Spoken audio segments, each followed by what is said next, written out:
Hello and welcome to the Old Man Orange Podcast. I'm Spencer Scott Holmes. And I'm Ryan Dunnigan.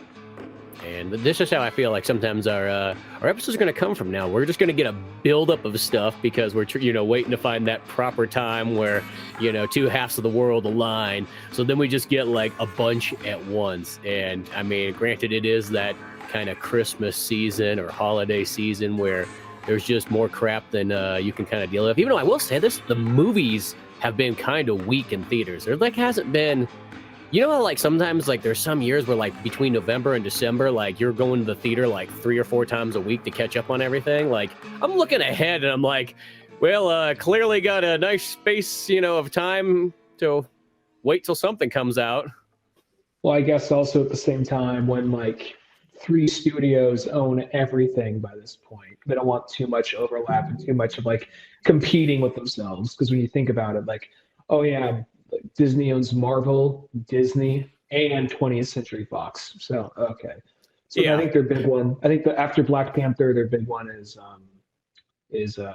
Avatar 2. Yeah, because Avatar 2, I guess, is going to be the next one there. But it's like it literally leaves Black Panthers in like such a nice position. Like it's got like nothing to compete against for like weeks. Like maybe the only thing they had to compete with was like the One Piece movie, but.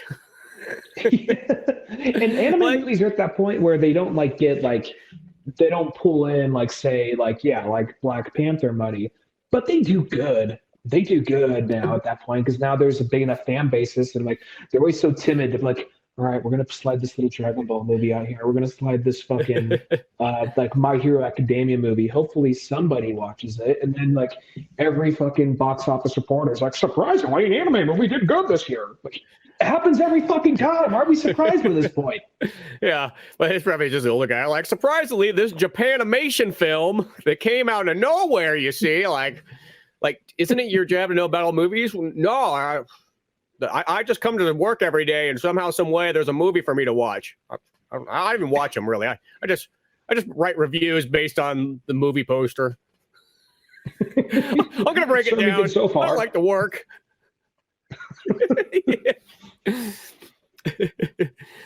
But yeah, so Black Panther. Yeah, so far it's working out. So, okay, so Black Panther, I looked at the movie poster. I see a lady above and then some guy below looking up at like, it's like a lake and a mirage. So I'm assuming that like they're counterbalanced people. I don't know.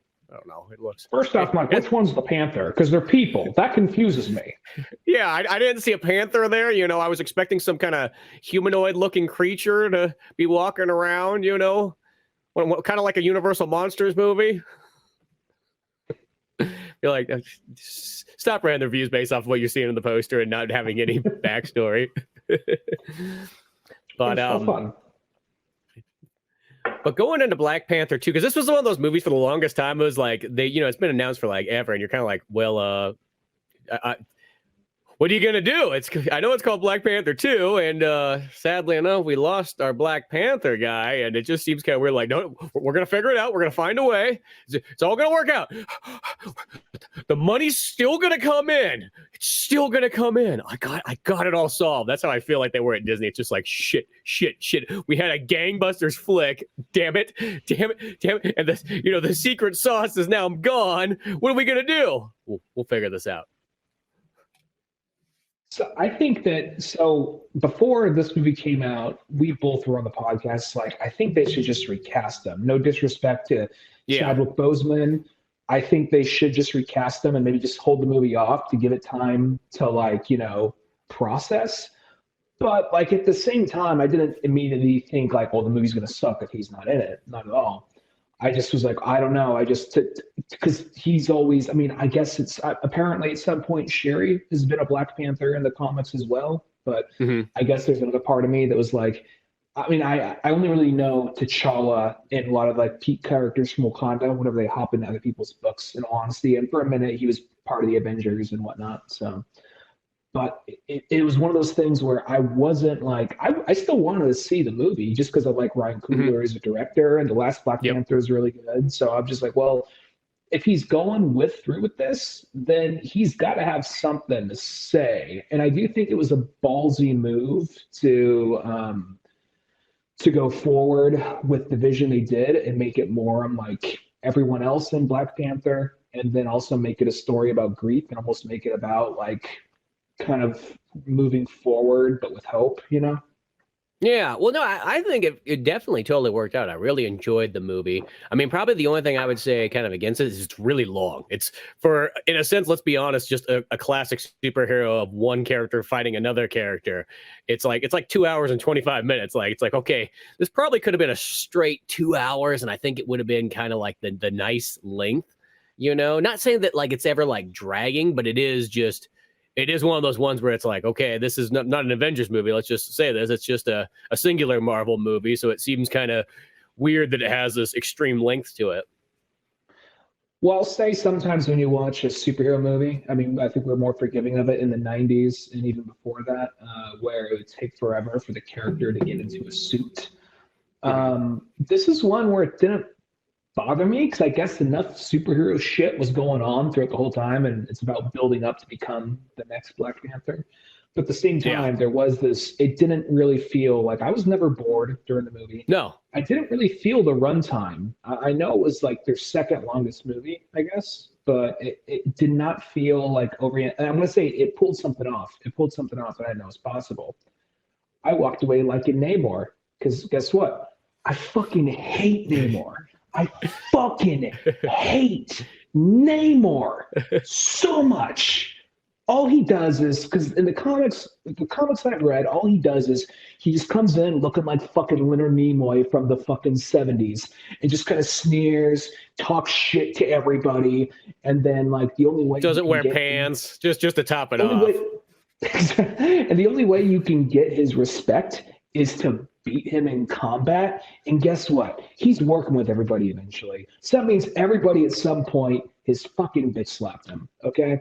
And yeah, all right. Yeah, he's really strong. And he has the whole we got to save the environment thing. But it just gets so fucking old. Anytime he bumps shoulders with nearly any character, he is the super like arrogant, pompous, like I never like compromise. It just gets old. And that's like every interaction he's ever had. At least the comics that I was reading that he was popping in. And I was just like, fuck. He was a character I was honestly hoping like they would just bypass. Like, oh, he's going to be in it. Okay. So this movie did something really amazing. I actually like him in this movie because they first thought that he's not just a blatant, like, bitchy Aquaman ripoff who's just kind of little extra like snooty or whatever. They make him like an Aztec warrior. They kind of changed the whole aesthetic of him. Oh, he's a Mayan warrior. That's right. Mayan warrior. And I think that's actually I think that's a really cool idea. And it also kind of ties back around to some of the themes they were playing with in the first one, where the Andy Serkis character says, actually, no, he said that they're looking for El Dorado, but it's not in South America, it's in Africa. But I guess it kind of comes back around. And not really, but I guess it just seems kind of like, I'm not sure if that was meant to be foreshadowing or what, but yeah. Yeah, well, no, I think that is definitely 100% the best part of this movie is actually Namor. Namor, I think this new kind of origin, which I tried to even look up, I'm like, did that origin ever appear? Because it's like I always just think him as the Atlantean kind of guy, and I know why they didn't do that, obviously, because then everybody's be like, dude, I saw the Aquaman movie, they just totally ripped it off. Like that's the first thing that's going to happen. And I know Namor's like literally about the oldest Marvel character known to mankind. It's like him, original like not Johnny Storm, but original Human Torch. And then like Captain America, like those are all almost like the sort of like the proto day one kind of characters. And that's why I think it's kind of interesting why it took him this long to use Namor, because I remember as a kid, like you always saw Namor, like he was always in like every Avengers thing and everything, like in the 80s and 90s and shit. I always just think like there's that Spider-Man beat 'em up game for literally arcade. And you know, like when you can only choose 4 characters to play as, and they got Spider-Man, Black Cat, Hawkeye, and Namor, like that's the character they chose. It's obviously that's a big deal character. You know what I mean? They didn't just throw some random ass character in there. No. They put that in there, which, you know, as a kid, you're like, you feel kind of awkward being the guy walking around with the Speedo. When you get older, you're like, dude, I love being the guy walking around with the Speedo. Well, it's like, I just never gave a shit for that character. In this movie, they did a good job. I mean, he's still arrogant. He's still full of himself. He still doesn't compromise. And there is still a little bit of you that's like, dude, just be cool. Just be fucking cool, you know? But it's not like he's at least an interesting character in this, I feel like. I mean, maybe I just wasn't reading the right books, but I was just always just kind of like waiting for him to like get pushed off the screen or off the panel whenever I read him in a comic. Yeah, as I said, this one I think he's great. I think he makes for a good kind of like villain / somewhat anti-hero / somewhat kind of like whatever you want to call him in this. But like that part there, like every single time was getting into like his origin stories and how he came to be and so on like that. That was where I was like the most like in depth in this film right here. It's like I'm around the other stuff's cool, but I thought this added a lot to it. And then when you do the combo of both like the Wakanda and Namor's kind of region, so on like that, like everybody else in the world's like blaming it's like fucking Wakandas are out there destroying fucking fishing ships and so on. Be like, did you guys even look at the footage? No, I don't fucking look at the footage. I'm like the guy who just reviews movies by looking at the poster. Just the damn Wakandans, and they won't give us their stupid fucking metal technology. That's all we want. Look at France. France is trying to rob you at every second. This movie really goes like, hey, France, fuck you. France and the guy from West Wing. So it's just like, yeah, just like man, dude, it's been a long time since you were no longer the president's like PR guy. Shit. Just like that second that Wakanda's like, oh, we found some people trying to steal our metal. Oh, fucking French again. You know, they're just walking out like, oh, sorry. Twirling a mustache or some shit. Yeah, I know, just like this fucking French, always going after that Wakanda, metal. Well, I even thought like it's kind of one of those things like I think everybody in this movie did good. I mean, it's one of those movies that I kind of like. It's somewhere in my top 10. I don't know where, but it's one of those things where I can't really find anything to complain about. Maybe the length, really. It was just one of those movies that was really smooth. And even characters like Riri Williams, I never really read any of her comics. I know there's a lot of controversy about her when she came up, and I don't know if it's because, like, if it was sincere controversy or if it was just like somebody mad because they have a black character. I don't know which it was. If it was like, but like in the movie, as far as her movie counterpart goes, I thought she was pretty good. I mean, because sometimes when you have the character who comes out of nowhere who's magically good at everything, no matter what they do, but I still think she had enough personality and she was witty enough and still kind of flawed enough. And I thought that she kind of had a good dynamic to this. Yeah, exactly. Well, I mean, because I will say, if there's one thing that's kind of, I just think it's a little bit kind of weird about like almost the way that Wakanda sort of are in both the movies is sometimes I feel like their technology is a little bit too high for being like in Earth still. You know what I mean? It feels like whenever you're in Wakanda that you're in like some like alien planet because the technology is just ridiculously futuristic. And I kind of hate to say, I mean, I know you got your own metal source there, but nobody's technology generally advances that highly by staying by yourself. I mean, look at every country that's like that's literally just like an island out there. It's not like they're making nuclear missiles out there by themselves. You know what I mean? Yeah, they go up to space where things make a lot more sense when it's a talking tree and a raccoon.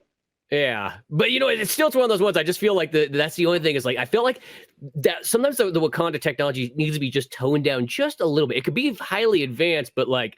As I said, it looks so sci-fi where like you look at all the other characters on Earth and you're like, Well, to me it seems kind of it's on par with like, I mean, slightly different or on par with like the Iron Man's technology by this point. I mean, because you look I think I to the point where when they first showed the Iron Man suit, you saw it had all these mechanical arms coming down and putting it on him, and they just got a point like, let's just wrap this shit up, just taps things on his chest and like nanobots everywhere. Let's just make it quick, come on, guys. Yeah. Even like Spider-Man's like mask, he just like, the mask, he doesn't pull the mask off anymore. It's a little nanobot thing that comes over his face, so yeah, it's kind of, I think it's just kind of common by this point, and I guess it's already such a crazy over the top universe that it doesn't really bother me in that aspect. I guess you can say, I don't know, given all the other crazy shit happening in Marvel, that doesn't really trip me up so much. It's more, I guess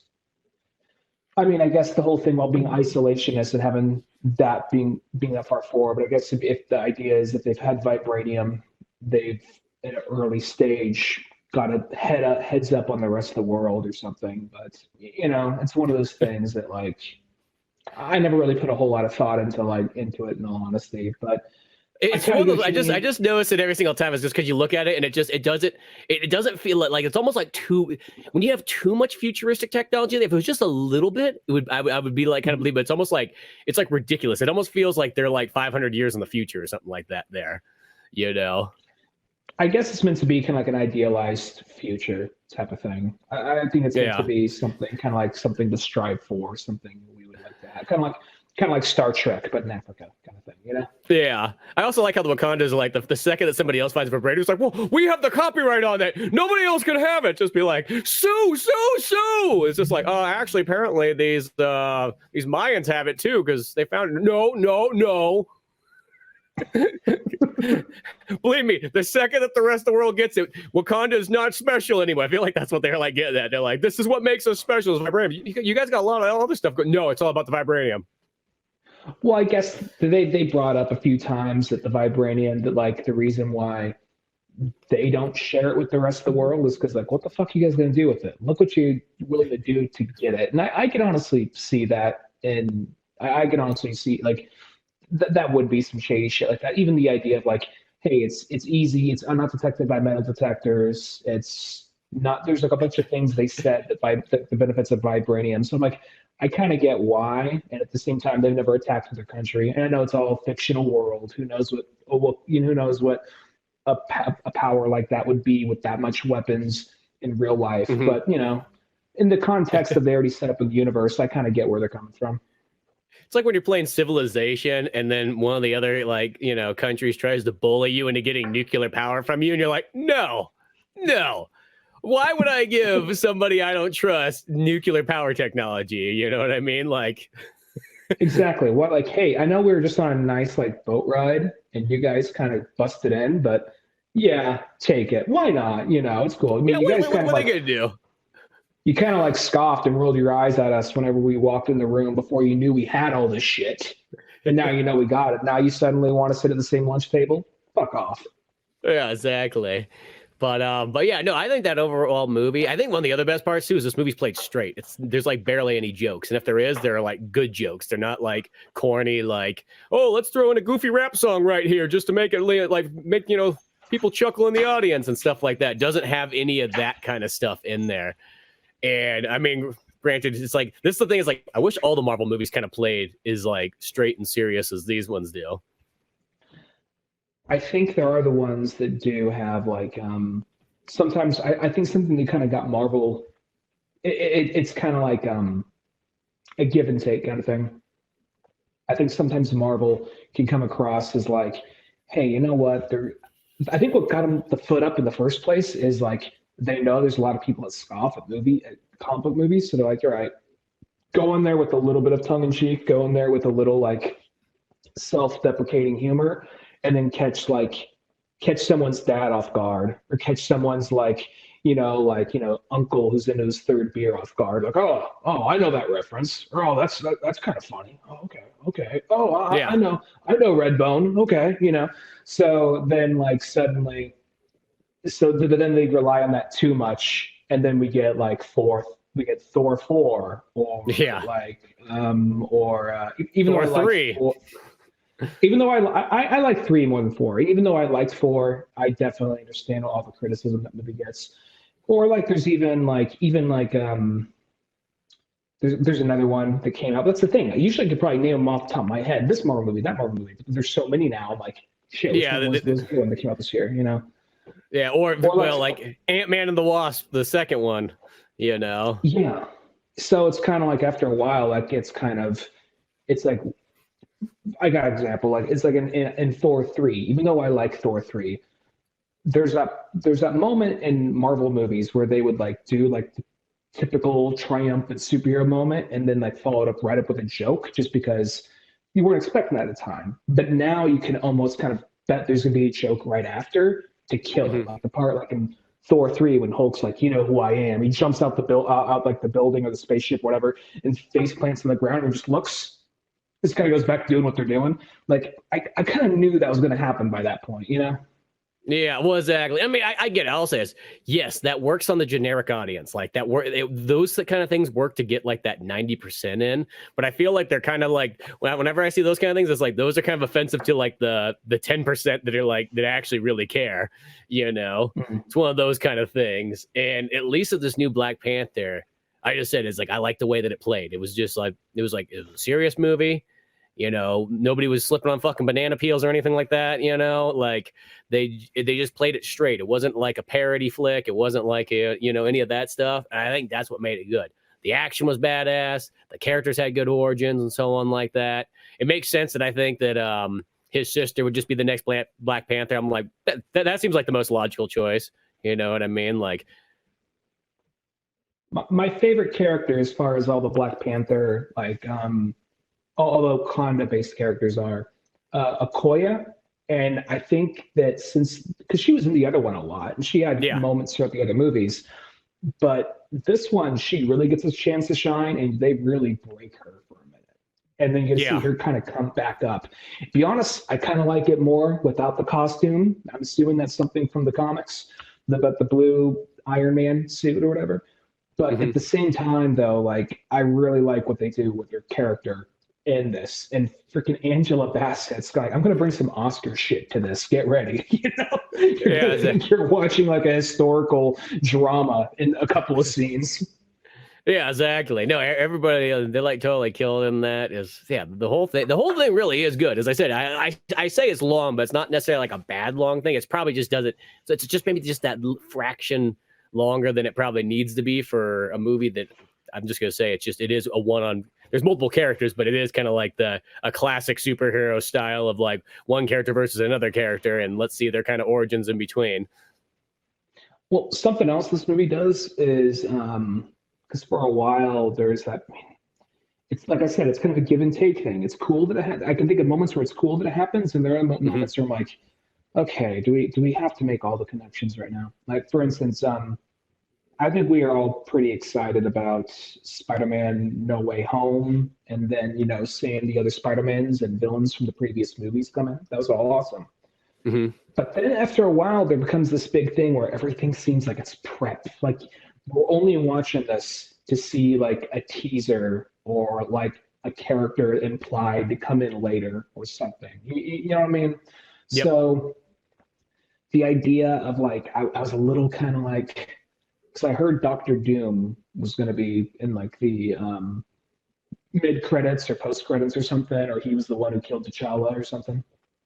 And then watching this, I'm like, I really hope they don't do that, because I feel like that's kind of, because this seems like a very personal movie right here. So I really hope they don't do that. This is like one of the few times I'm saying, no, keep a big plot twist like that out of it. Just let this movie be what it is, and it does that. And I think this is one of those cases where it works better, because even though I liked Doctor Strange Multiverse of Madness, it felt kind of just like it felt so weird, because in some ways I feel like it was just piling on all the fan servicey shit, and in other ways only kind of like sticking its toe in. You know what I mean?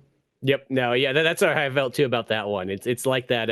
I think it's just because that one the anticipation of that one seems like it sets such a high bar, and then you get in the movie, and it's just probably if I went into that one of knowing nothing, you'd be like, man, that was a pretty good movie. But like when you just kind of multiverse of madness, all this kind of stuff, he's going to see all sorts of things that it builds up a lot. Where this movie, I think, like one. They didn't really advertise this movie very heavily, ironically, at first. Like, maybe they did somewhere else, but like they did not play very many trailers for this thing. They did not. It was just kind of like, oh yeah, by the way, Black Panther 2, just like we're just gonna toss out because we know we got nothing else to compete with in theaters. Let's be honest. We know you're all gonna fucking see it. Exactly. Panther, Wakanda Forever. You'll fucking show up. It's also like I'm wondering if they're planting the seeds, because the big twist, I guess because there is no post-credit scene, but there's a mid-credit scene. The mid-credit scene, the big one, spoilers if you're still stuck around, didn't see the movie yet, where they actually introduced T'Challa's son. And I thought that was clever. Like that's a good example, because that is a big twist. And it's clever. It also explains certain things. Because when you watch like Infinity War and Endgame, there's a little bit of me going, well, where's, I don't remember the character's name, but where is Black Panther's girlfriend from the first one, or his ex or whatever from the first one? Where's she at during all this? You know, I'm like, oh, I guess Lupita Nyong'o, what's her name? Lupita Nyong'o? I can't remember. I can't remember, but they just dropped her off at Haiti. Yeah, and like, where's Lupita at? And then like, you're like, and they're like, oh, I guess that shit got bad between them, or maybe contracts or something. Like, oh no, it's like a Transformers 3 thing where it's just like, fuck that bitch. I thought it was for a minute. I honestly thought it was, and then you find out. They're like, oh, you guys were doing so good. It's like, no, she's a fucking cunt. I don't want to ever see her stupid ass again. Even told the director to make sure she doesn't come in this next picture. Hard eye contact with the camera. Yeah. He's not even looking at Bumblebee while he says this. He's just looking directly at the camera, saying it like a slow zoom in on his face. Michael really wrote this part in. He really wanted this to get in here. He's really serious about that. He fought a lot of producers on this part. No, but I thought that was clever. The idea that the reason she wasn't there for the last 5 or 6 years is she was raising this kid. And that would be a good reason. Like, we fought fucking Thanos. Yeah, I was feeding orphans. You could have made time to fight Thanos. Orphans, you know. So I feel like this was a good excuse, because that's, you know, and plus it also, I think it's not to sound all like synergy and like, you know, we got to keep in mind about the franchise, but in like, you know, 5 years or something, that kid could probably do another. What I'm guessing they're going to do. Mm-hmm. These characters, the characters that populate Wakanda, will be popping up in other movies. I mean, I think they could do a third Black Panther. Oh yeah, Shuri. They definitely could. But I think probably what they're going to do, is just my guess, they're going to pop up in other movies, and then like, I don't know if it's going to be the same actor, but when that kid is like closer to like you know, like manhood, teenage, when he's a little closer to teenage, it's going to be like training him to take the place of to be the next, you know, like Shuri training her nephew to be Black Panther along with her. I don't know. They could also just do a third Black Panther with starring Shuri. They could do that too. That would make sense also. Yeah. I could just see him going multiple ways with it, you know? No, I definitely think it is a long-term investment, I think, is what they're going with here. Because literally, it was funny when they showed that kid, there was some drunkard who did not realize that was Black Panther's son until it literally full on said it. Like, it's like, I felt like I got that right off the bat. The second I saw him, like, oh, hey, it's Black Panther's kid. Cool. You know, this kid, and for the second that they said his name, it's like, what? It's just like, Jesus, calm down, man. Like, did you not see that coming? Like, no, I was, you know, 15 Miller Lights in, and finally it all started making sense. The world all came together at once for this guy. Yeah, I know it's not. I know movie theaters and film industries don't want to hear this. I honestly think I'm at that point with like people talking to movies. You need a license to go see the fucking movie. It's not hard. It's not hard. It'd be the easiest license to get. Yeah. There's just a couple rules that keeps the riffraff out, I guess. Yeah, just a few of them. But yeah, no, I really dug it, and it's either that. It's this. I would pay a premium price to have a movie theater that just kept the riffraff out. Like, I would literally pay more to have a luxurious theater that keeps all that stuff away. To be like, I would like to be that total kind of like snobby, like pinky out monocle. Like that's the one case where I'm going to be elitist as fuck. Like in a movie theater, it's just like, I don't know, if I ever go to like back in the States, if I went to an AMC or a Regal, like fucking clockwork, somebody at some point start filming the movie on their phone, or like taking pictures, or like answer. I don't know what the fuck it is. What's wrong with people? I know we always do this when we talk about a big movie that came out, but you know, it can happen on any movie too. It doesn't even have to be a big movie. It can be any movie. Like, you know. I think it's more likely to happen at a Marvel movie than like a Martin McDonagh movie, though. Let's be honest. Yeah, because there's a little bit more serious people, but you'd be surprised who gets dragged to what. But yeah, you never know. Overall, that That Black Panther movie I thought was pretty darn good. I thought that was a pretty, on the top tier of that. And I will say is that Ant-Man and Wasp 3 trailer looked extremely good because that was the first time I saw it was at the beginning of that movie. And I was like, man, I'm really sold again on the Ant-Man and Wasp. I was so sold on that second one. And that was like the biggest I felt letdown of all the Marvel movies just about. And so, but I got high hopes for this one. They even got the Dougs going in with them and everything like that. So they're bringing all the characters there. He's not just sitting on the sidelines anymore. Bill Murray's there too. Who knows? He's probably just I don't even know what that's all about, but you know what? I'm there. As I said, that movie looked really interesting. I'm like, I hope this one's really good. I hope they don't drop the ball on this. Well, they're also what they did for like 10 years building up to Endgame. They're trying to do in like less time because I think they're already realizing like, first off, it's expensive bringing all these actors back. So a lot of the contracts are a lot shorter. So these sagas are a lot shorter, and they already have like I think the two like closing out Avengers movies is already going to be in what is it like in only 5 years away. So and the villain of one of them at least is Kang the Conqueror, who's the bad guy of this film. Yeah, okay, that's kind of cool. So, well, I'm looking forward to, no matter what it is, I'm always looking forward to whatever comes next. But good times in store. Well, jumping on from the movies, we go into the video games, and we had good old Sonic Frontiers, which we started on the last podcast and so on. And this time through, this is like, I haven't done this in a long time, but I literally 100% of this game, and I got all the achievements on it on the Xbox. I was like, oh, wow. And I mean, it wasn't like I really went out of my way. As this all of a sudden, I looked at him like, I got 3 more achievements to get. I can get these ones. I'm a C student when it comes to like completing a game. Like I'll get the main story, and if there's like benefits that come from beating it all, then I really would. Now I know there's, but at the same time, there's cutscenes I could look up. So I'm kind of like, what's the 2 different endings? I mean, the endings are roughly the same, just slightly extended, or this has been added or changed slightly, but.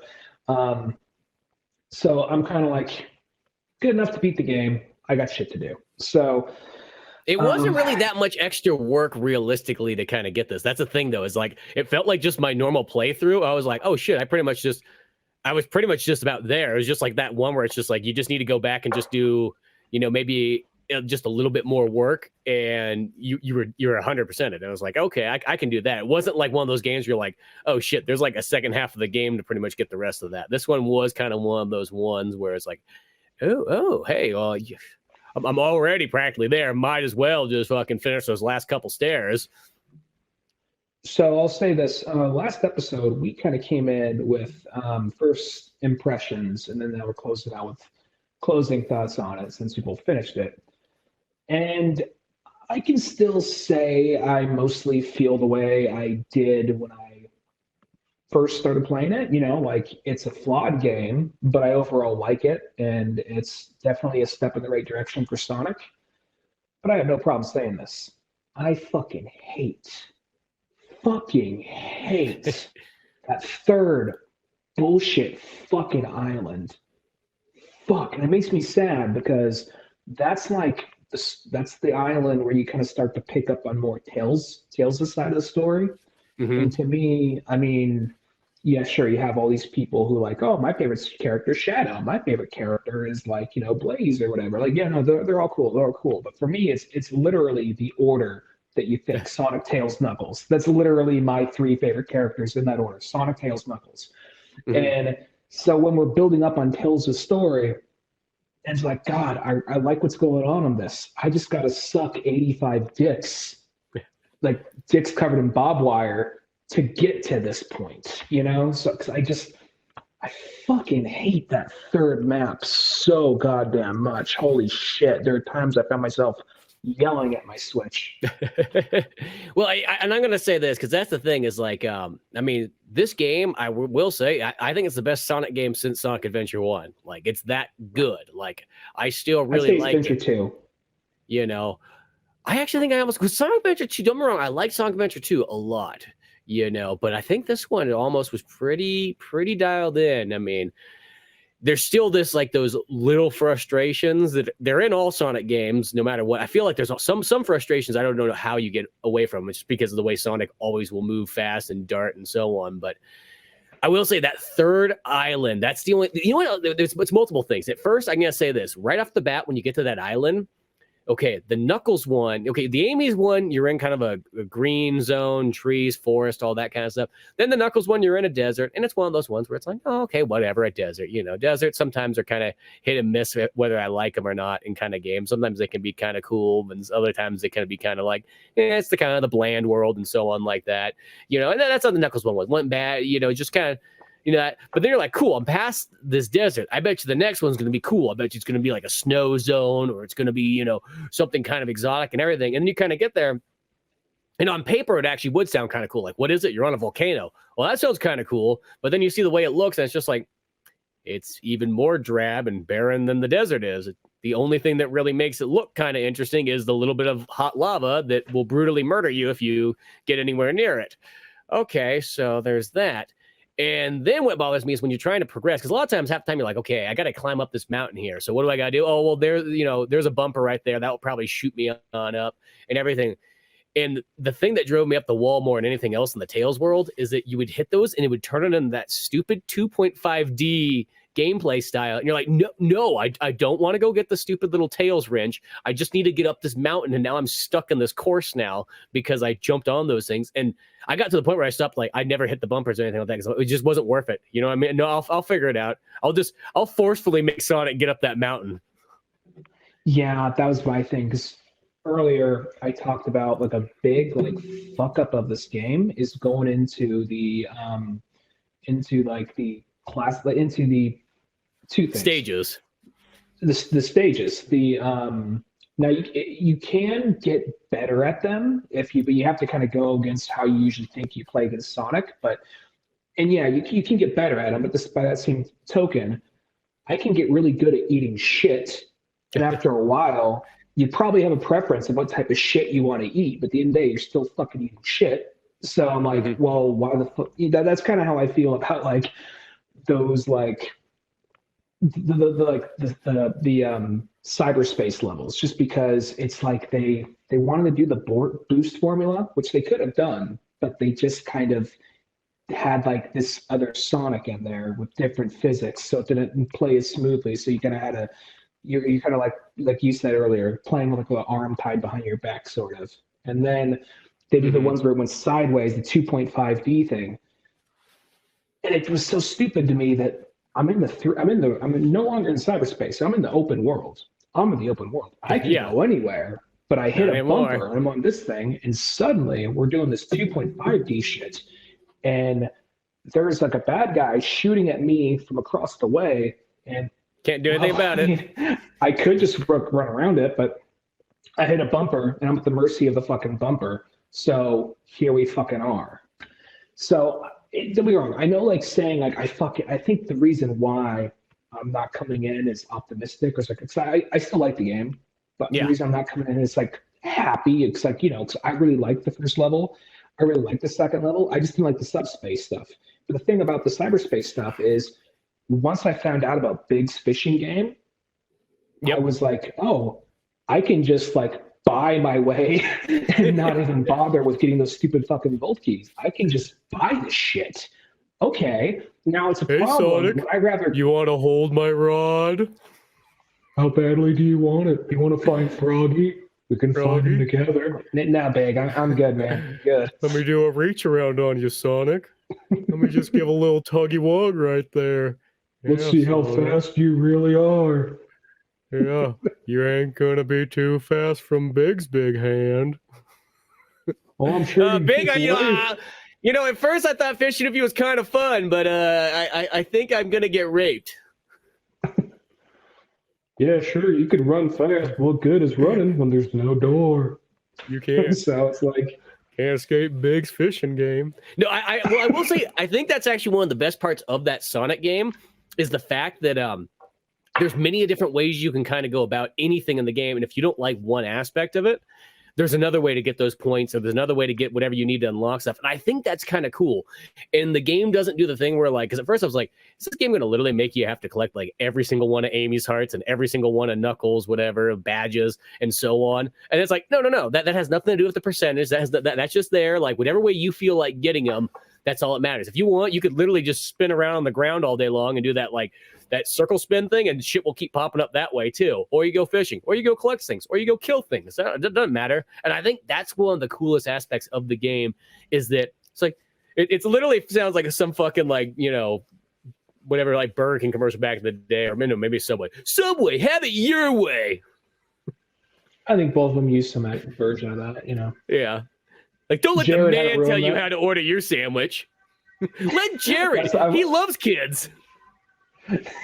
Well, I remember there was like some ad where it's like, at Burger King, kids could have it their way. Like, what if the mom's paying? Just one of the things those ads never bring up. Well, Mom, we're at Burger King, so I can have it my way. No, he's not in this fucking house. Exactly. And then that's where the lady behind the register says, "Sorry, it's decreed. The child has his way. It's on the scroll on the wall." You know. So. Well, we're never coming here again. Don't make Mr. King come down here. He just slowly, like slides out of the background with that creepy fucking smile. You know, that mask thing just sliding over. He's got like a little badge. Doing like that Sneak King game. Yeah, exactly. Anyway, so the thing, the game, because I actually liked the desert level. I didn't like it as much as the first one, but I still like the desert level. Yeah, and that's how I felt. The biggest thing I just disliked was the third one, because you had so many of the 2.5D things, and plus the challenges got more stupid and more ridiculous to me. Because, you know, you would kind of like, okay, so you get enough keys to get an emerald, and then you go talk to Tails, or you go talk to whoever was on the island. And by Tails, the challenges started getting more dumber and more just like annoying to me. Like, oh wow, this Coco, in order for it to, you know, like kill itself, it needs to like go and collect all these, like, you know, parts of the ship so it can go or parts of the gun or whatever to put the blaster together. Like, okay, let's do that. You know, that sounds like a concept, like a cool like mission, you know, just going around gathering around the island, gathering parts of like this ancient technology and build like this giant laser blaster thing or whatever.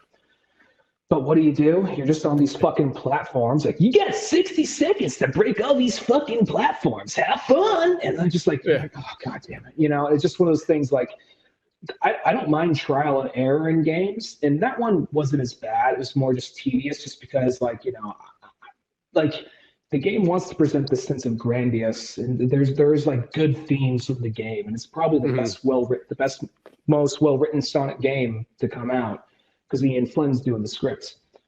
But at the same time, there's also like the gameplay doesn't always illustrate that. So when you want this thing to feel big and grand, it feels more of just kind of like a side quest mini challenge bullshit, you know? Yeah, sometimes there is some of those weird ones, and a lot of times it's like there are those ones that, like, sometimes it'd be the first time be like, what the fuck okay, I and then by about the second time I'm like, okay, it's not that hard. But that first time it'd just be like, go at it, and you're like, what am I doing here? Like, you know what I mean, for some of those ones.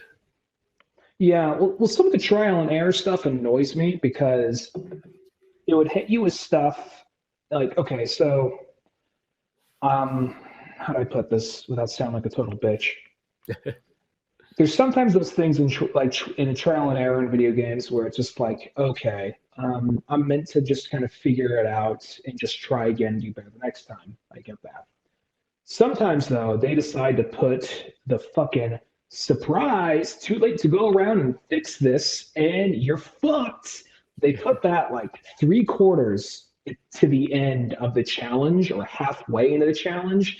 Like, I gotta do all this stupid bullshit again. Like, there's the one challenge. First off, I was super pissed off because I was looking for like is when I was trying to explore the island, and there's the drawbridge, right? The third island. There's the drawbridge, and I was running up the drawbridge, and I would try to just jump across the other side because there's some story shit. I couldn't do it, even though I knew I would have the momentum. I had the ability to do it. It would just not let me. I'm like, oh, God, this has to be some story bullshit. All right, whatever.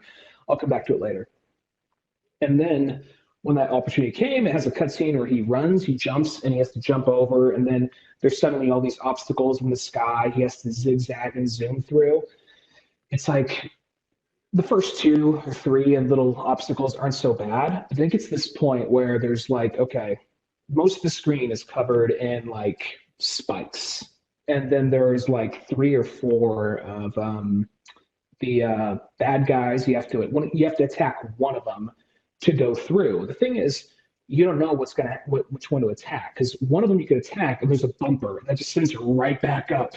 And it's just like, yes, awesome. I'm over halfway through. This is exactly what I wanted to do all over again. Now we got to restart the clock. Was that the one that was that the one that was like, because there's some of those like little mini or whatever, like mini missions that are like, I call them like the Mission Impossible ones, because they feel like the part where you're dropping through like the lasers. Because there's one that I remember, like, it was like, holy shit, you have to go at like full speed down, where like, you know, Sonic's fucking going like it's point break, and he's fucking chasing Patrick Swayze, and to get that fucking parachute. And if you hit anything wrong, there's not enough time for it. It literally is like one of those ones. Like that one was such a frustrating one. Then it was like you had to restart from the very, very top. And so I was like, that one took me multiple tries. Same thing here. And the thing that's annoying about that is because a lot of the things that fuck you are things that happen like 2/3 or halfway through. And they're not things that are like readily obvious. They're things that you can only find out partway through. And here's the thing, surprise, the level's not fucking fun. So I just kind of want to plow through it to get back to the fun shit, you know? Yeah. And maybe fun's relative or like, you know, subjective or whatever. But at the same time, it's just one of those things where it's like, you know, it's like you're just trying to plow through this fucking thing.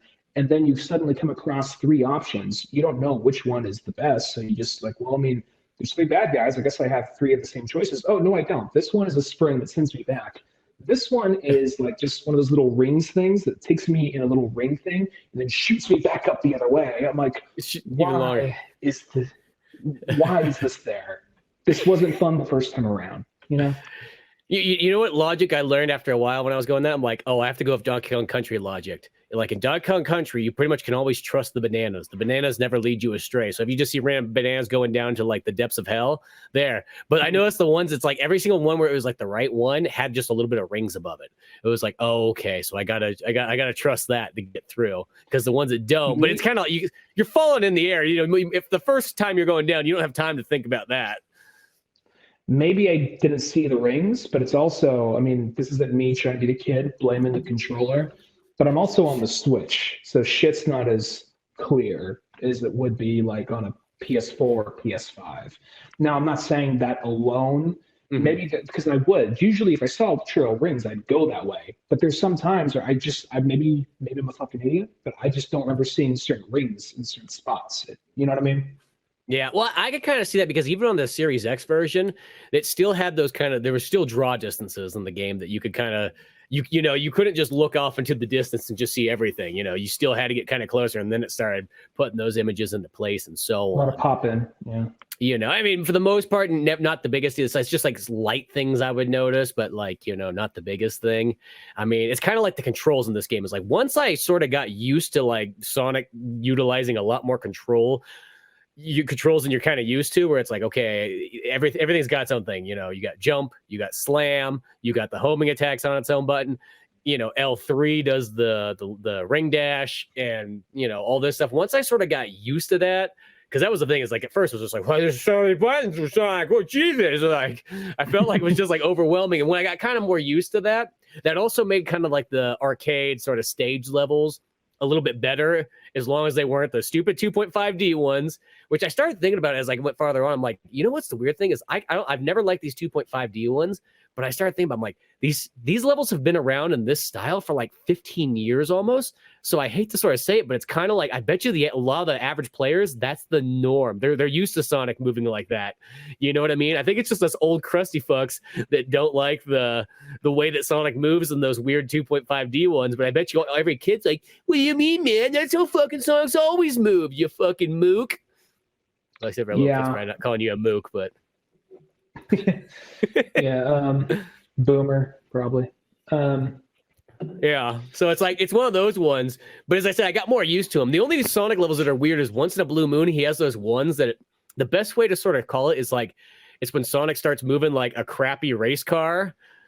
There's only like drift level where they make you drift, yeah, where he's like running, it's like whoa, whoa, whoa, whoa, whoa, whoa, whoa, whoa, going around the corner, whoa, whoa, whoa, whoa, and it's just like, if all it takes is just one fucking wrong turn and Sonic shoots off the goddamn fucking edge like an idiot. I was ready. That was like right after like a couple of annoying. That one of those. It was right after a couple of annoying like whatchamacallit, like 2.5D missions, and then maybe that Skyfall mission thing. So when I got to like one of those stupid drift things, I'm like, you gotta be fucking shitting me. Because he had a drift button. He had a drift button in like Unleashed and Forces and Colors. Or at least 2 of those 3 games he had a drift button. So it's like, why don't you just change up the gameplay style and just make it, I don't know, you know, it's just put that weird drifty motion for the people that liked it, like make that like L1 or something. I don't know, maybe just let Sonic run normally. I mean, shit, he's playing worse than he did. I mean, like in Sonic R, he was drifting much better than this. Let's be honest. Yeah, well, even the thing here's the thing about Colors and Unleashed and Forces and that whole era of the games. Like, really, the hallway boost formula thing, it's not really bad. It's just kind of like, it just feels very limited. And that also seemed at this point where Sonic was a big deal. And then it's just like, hey, here's a new Sonic game, $40. Really? Only, oh boy, why is that only $40? You know, and it just felt kind of like, yeah, it's just one of those things where you feel like a big titan who's just like, yeah, he puts out a decent game. It's not an amazing game. He puts out a decent game. So why is what's really the better game have the worst segments of that? You know what I mean? It just seems so weird because he played the boost segments play so much better in those other ones. So I don't know why they're suddenly. Well, it's kind of weird. I'm gonna say this. For the most part, other than a couple of those weird ones like the drifty one and so on like that, they play about the same. Because the only reason I say this is just because I had that fat Sonic the Hedgehog marathon like only like a year ago where I played through like so many of those ones, from everything from Sonic Adventure 1 and 2 again to 06 to Unleashed to Colors and even Generations and so on. He did still kind of play not too much different. Like, that's the thing, is it's like I feel like that style's become so much the norm, because it's like I like the way that he plays probably best in Sonic Adventure 1 and 2. And I know that the only thing though is he can turn real tight and real hardcore. And I think what they thought is that made Sonic just shoot off the edge sometimes, which it is true. I feel in all Sonic games, at some point, he's just going to shoot off the edge. That happens in Sonic, the original like 2D games. He sometimes just shoots off in the wrong direction and things like that. Or the ultimate most frustrating things is when you're trying to walk backwards towards something and you hit a fucking booster that shoots you like the complete opposite direction you want to go now. And once again, that's been a Sonic issue since literally 1991, because at some point you've always done that where you walk backwards and accidentally hit something. I want to go that way. Damn it, Sonic, I want to go that way. Well, I remember. Well, here's the thing. I remember that like when those games would go 2.5. They would feel a little bit more clunkier, but I remember they wouldn't have this thing where he suddenly would stop. You know, like maybe I'm wrong, but maybe because like he wouldn't hit the enemy and then just stop dead. Like he would still be able to move forward. Maybe I'm remembering it wrong. In Adventure, I want to say he does. In Adventure, I want to say you pop off the enemy and then you sort of you still kind of like slowly bounce. You're maybe not flying as fast. I feel like you could still do that in like Unleashed. Maybe not though. I don't know. It's been a while. So it's been a long time since I played those games, and maybe having the freedom to go anywhere and go like do like that little like circle like highlight thing, you know, like maybe just suddenly being restricted made it feel like so much like did it always play this way? Maybe. I don't know. I just remember Colors and Generations, him turning weird in spots, but overall feeling good for the most part. Mm-hmm. Yeah, well, Generations is that one still is an overall, other than the 2.5D level. It's the only ones I don't really care for in that game. But like all the 3D stuff in that one is pretty darn dialed in from what I remember from that one. Like I like those levels a lot.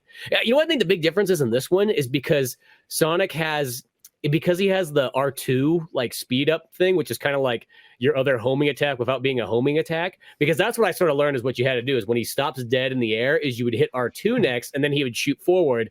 Granted, you just got to make sure you shoot forward in the right direction. Yeah, or else God you knows shoot where the forward. fuck you're going though. That's the thing. Yeah, because that's what I kind of learned in that game is that there was this weird balance that I had to get kind of used to, with that you would homing attack and then you would R2 dash and kind of, and like, I mean, like that game I was always hitting R2. It was always like tap, tap, tap, tap, tap, tap, tap. And I felt like it worked better like Grand Theft Auto 3 style if I just tapped it instead of holding it. You know what I mean? Mm-hmm. No, I get you. I wasn't like, when you get to that point where you get like ring capacity and you're able to go like a lot faster, like that got a lot of fun, like in the open world. But as far as the cyberspace levels, that's where it was just like, I don't know what the fuck's around the bend, and I don't trust the level design of this fucking game. So I'm just gonna fuck the S rank. We're just gonna get the red rings. We're gonna get the red rings, the ring count, and get the fuck out of here. That's what we're doing. We're never gonna play this thing again. And then I realized I'm not gonna play any of them. I could just go hang out. Let's go fishing. I never thought I could just go catch these scary, realistic looking fish in this like cartoon world. Maybe an item box or a fucking tire, but yeah. Dude, when Sonic holds that tire, I've never seen someone look so happy to catch a tire in their life. I don't know what it was. Like the picture that Sonic's holding, he's got the biggest smile. Like, this is the coolest fucking thing ever. I think some people pay $200 for one of these. Granted, I don't got a car, but I got Craigslist. Yeah. Think of the investment on this, Tails. Like, all right, Sonic. We didn't really know you had this kind of mindset. Yeah, not too damaged, not too water. How much do you think you can go for? I think I resell it to like a used car lot. Like, sure, Sonic. All right. But yeah, realistically, everything in this game still, I'll say it's okay. We talk kind of like the third level is kind of like the departure. I will say the fourth level, even though it just kind of looks like a secondary version of like the first level, it's still more of like a green zone. At least that one was a very straightforward. There was no crap in the way. There was no mountains in between that made it tough to kind of like cross. I liked how that one kind of sort of made up for like the previous one's faults. Yeah, well, on the same time, because the fourth level I really like too, and it does look kind of similar to the first one, but I like this one more. Mm-hmm. And it also had a little bit more of this, how do I put it? Like something about that level. Yeah, there were like a couple of 2.5D sections, but they weren't that bad, and they weren't as many. And the big problem I had with it is because in the Tails section of where you're in the mountains and the volcanoes and all that, you would have to kind of like get to the other islands by grinding rails across and getting there, which that usually wasn't too hard. But then there's always like the tallest, the one of the last emeralds, or the last emerald, was always on the tallest point, and you always had to go through some crazy obstacle course to get there and think fast and grind and jump on this, jump on that, hurry up and get there. And that's to be expected in Sonic. And sometimes you gotta fall down, and that's error and like trial and error. I get that. But the thing about that one, it goes in the Tails section, it goes by some of the same fucking logic that a lot of things in that same area have, where it's just like, well, I guess you don't know until you try, and sometimes you learn too late, and well, fuck you. Even though you were like 90% there, I mean, if we put something there that would have been impossible to see, get fucked, do it again, because there'd be those moments where you just come to an edge and like, I'm in this stupid 2.5D thing. I can't turn the camera around. I don't know what the fuck's going to happen when I jump down. So you just got to do literally a leap of faith, like Luigi in the Mario Brothers movie. You just got to jump out there. Like, there's nothing there. And you got to like, do like a boost, like, fuck, another wall. Okay. And by that point, I found myself being very careful. Like, I don't want to fuck this up. So by that point, I'm almost kind of like walking. I'm walking into Sonic games. I don't want to like, I'm this fucking far. And then you jump onto another side, like, shit. It's probably the same thing. Oh, fuck, no, it's not, and then there's like, the platform is slightly different or something, you know what I mean? Well, you know what? Speaking of that, there's two things that kind of, would kind of bother me. Some of those things is one is I wish, feel like when you're grinding on the rails, I almost wish the homing attack would lock on to those things, because sometimes there's like some of those ones where you got to jump and you got to do the boost jump. And if you just happen to be off by a fraction, well, good fucking luck. You're not getting that rail now. And then the other thing too is I hate on some of those ones where like this is classic Sonic 3D. It's been a problem literally since Sonic Adventure 1 almost, but like is the fact when the camera starts making its own fucking decisions on what direction it should be looking. I wish those ones like, no, let me have full control of that camera. Like, no. You don't get to move that camera around. You're not the one playing the game. Like, let me have control of that. Unless it's like kind of like you're on like the roller coaster ride part where that's different, where I'm not really doing anything but pressing R2 to make him go faster. Fine. But like some of those other parts, because you'd be running and then you go to jump and you're holding the joystick forward. Well, the camera turns on you. So now it's shifting off your equilibrium. I'm like, where the hell you're supposed to be at? And some of those ones would just get me on those like tall towers. It's like, no. You're not the Lakitu from Mario 64. Don't fucking do this shit now. Yeah, it's just that,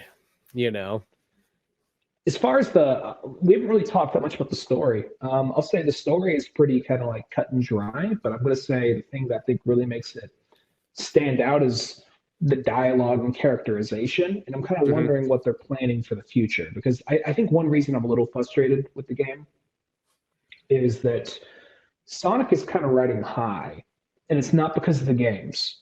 It's because the people who read the comics really like the comics, and the movies were good.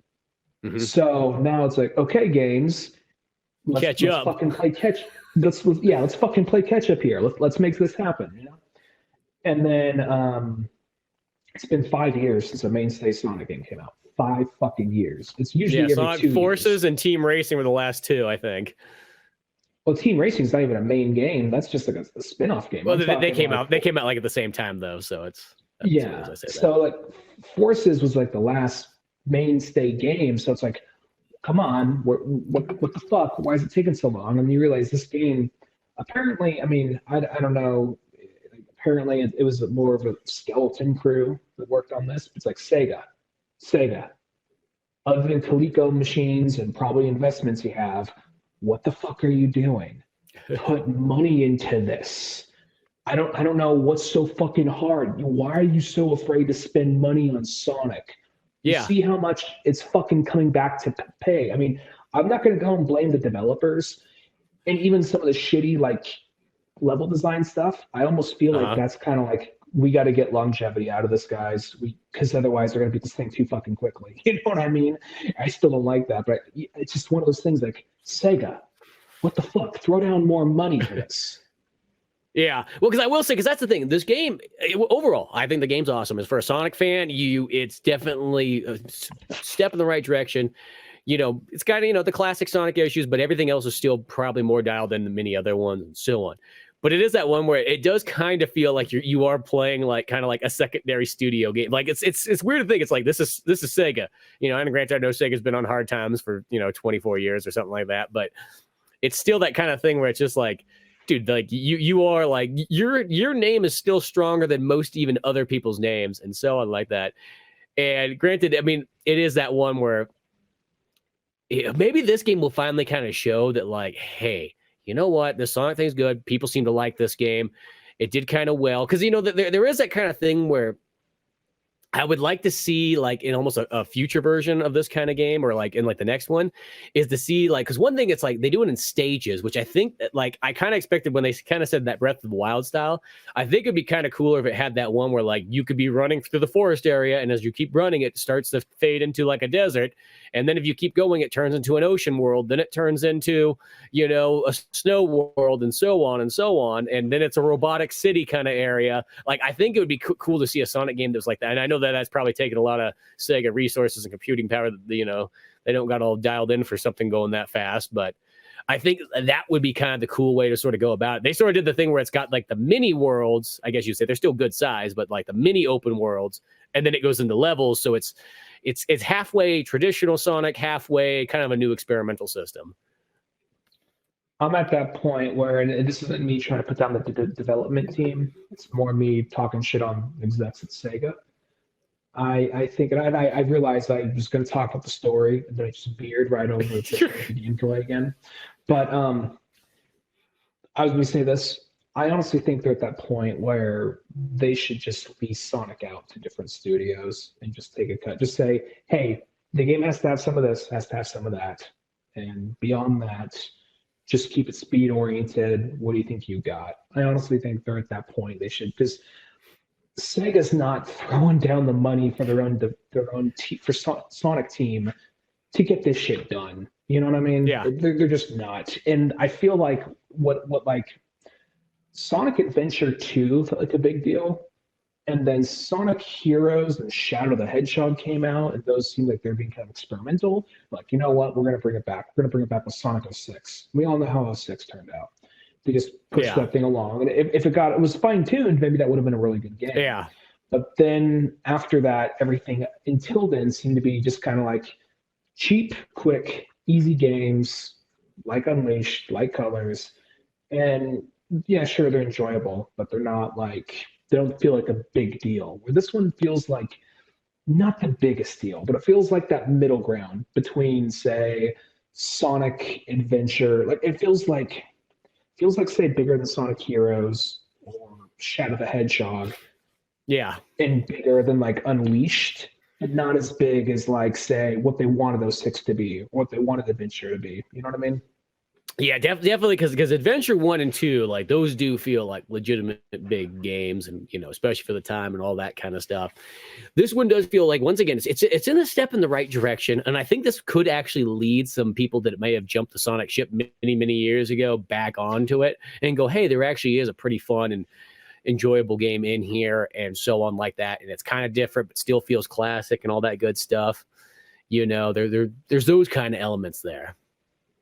And the story, I'm kind of wondering what they're going to do, how much of their continuity they're going to hold. This is the first Sonic game where they're pulling from a lot of continuity, like fan continuity. Because for a while they weren't really paying attention to their own shit. They didn't really care. Like, dumb fucking kids like this bullshit. Like, oh, bunch of people in their 30s still like it apparently, and oh, look, a lot of the people that played it when they were like 10 grew up, and now they're in their like, you know, like late teens, early 20s, and they still like it. Maybe we should start connecting the fucking dots. Yeah, maybe you fucking should, dude.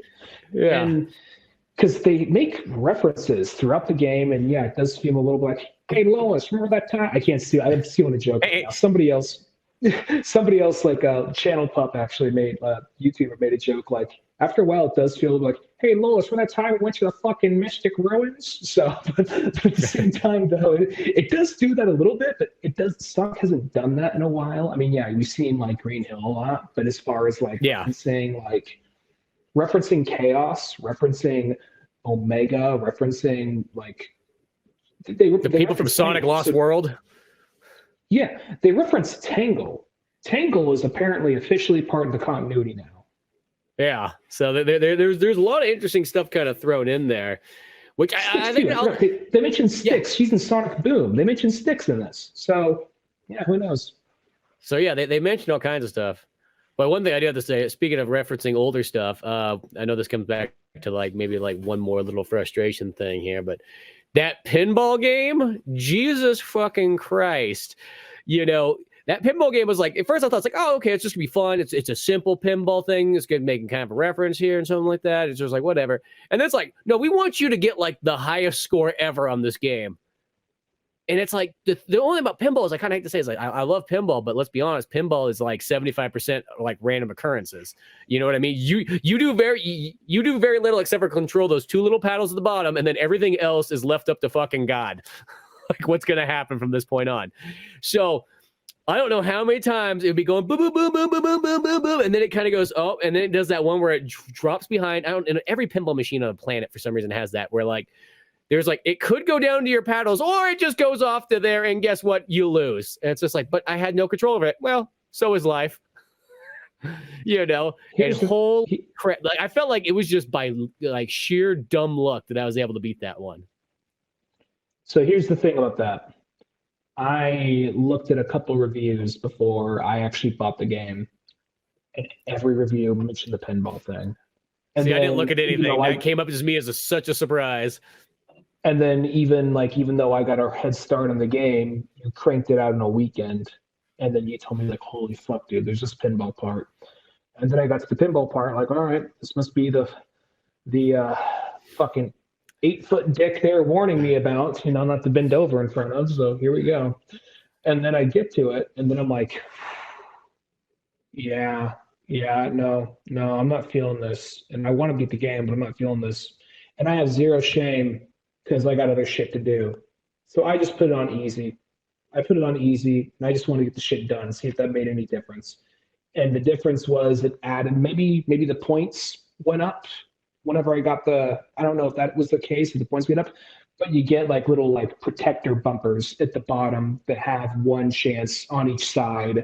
Oh, and I was just like, you know what? Here's the thing. I didn't even think about that because I was just playing the game on normal, so I didn't even cross my mind to do that. I was like, here's the thing. I could be like, man, there's the safety of beating a game just on basic normal, like God intended. Like, well, here's the other thing. I just started a new job. I'm learning another language. And I got to finish this in time for a fucking podcast. And guess what? I don't give a fuck about a pinball thing. So I don't give a shit if it's like, oh, you didn't really beat it normal the whole way. I'm like, I don't give a shit. That's not the main game. I just want to get this pinball bullshit done with and then just get through it. So I put on easy for a minute to get through that part. And yeah, so. You know, and sometimes I always feel nowadays, the older I get, like there's certain times in some games where it's like, I don't need to put myself through like torture. Like so some people are like, I just love putting it on legendary difficult. And it took me 3.5 days to get past this one part. You'll be like, in 3.5 days, I could have beat like 2 other video games. So I want to play more video games in life, not less. So I always say there's a time and a place for a hard difficulty. You know what I mean? Like I like a fighting game. I want to crank that difficulty all the way up. Like, you know what I mean? That's one of the few places.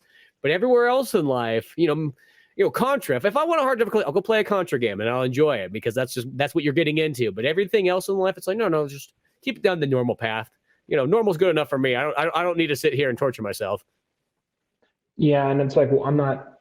Sonic Spinball is already my least favorite classic era Sonic game. So it's like, why do I want to do this for 50 million points? Fuck that, you know. So, well, that was the thing is like the point level, like because the first time I remember I was playing it, I'm like, oh, dude, I probably already got that high score by now. Like I've been at it for like 7 minutes or something like that. I got like the multipliers going and all this kind of stuff. And then when I like lost the first time, I saw like I'm not even like a fourth of the way there, and I was playing for fucking ever already. It was just like, Jesus, it was like they want you to go like down to the fucking arcade and make sure you got the highest score out of everybody in town. Like one of those ones where it's just like, and it's not even like, it's like the most like simplest pinball machine too. It's like, that's the other thing is like, there's a couple things in here where it's like the pinball machine. It's like, dude, Sega, dude, you've made many a pinball things before. Like, why is this? You could put a little bit more charm and character into this. It's kind of like the fishing game too, even though that didn't really bother me because after a while you're like, oh, I get what this is about. But it's like, Sega, you made like literally the best fishing games of all time. Like, and why don't you just utilize Bass, and Sega Marine Fishing and like utilize that system into here? But then it's like, I'll take it because what I'm just here to do is press a bunch of times and just collect money. Yeah, that's more or less what. Yeah, at the end of the day. But even the story thing, so I was going to say this because I keep on derailing myself. The story thing, at the end, because all the characters have some kind of form of development. Like Sonic, I think a lot of the small passing dialogue and voice acting is really good. I think this shows what happens when you get a writer who actually cares and likes these characters. Because the previous writers, I'm not trying to talk shit, but the previous writers they brought on for like, I think, at least Colors and Forces, maybe Lost Worlds, were like people that were just hired on from like, I think some kind of like agency. They're just like, yeah, we do stuff for kids, things, whatever. Just, yeah, sure. Yeah. We'll throw some shit together. And then somebody pointed out to them, like, do you guys think you could write more darker, serious Sonic plot lines in the future? It's like, oh, something darker where the main bad guy's named Eggman. You know, there was like a response they had.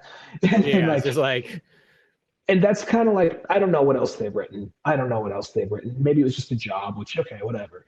But at the same time, it's just kind of like, well, that shows what happens. You can get some lackluster bullshit like dialogue or stories when you don't really care or respect the material. And Ian Flynn clearly does. And like the Amy Rose story, like Amy was not irritating. She still felt like Amy Rose though. And she was like, she developed and she's like, yeah, I like Sonic. I have a crush on him. But at the same time, like I'm not going to let that define me. And that's not all I am. And I have a lot more to do, so I could just follow this silly schoolgirl crush, or I can go and find my own path. And it's ultimately about like you're playing as Sonic, and he has some good dialogue here and there, but everybody else realizes like Knuckles is like, my whole life I've been guarding Master Emerald, but I've never really done.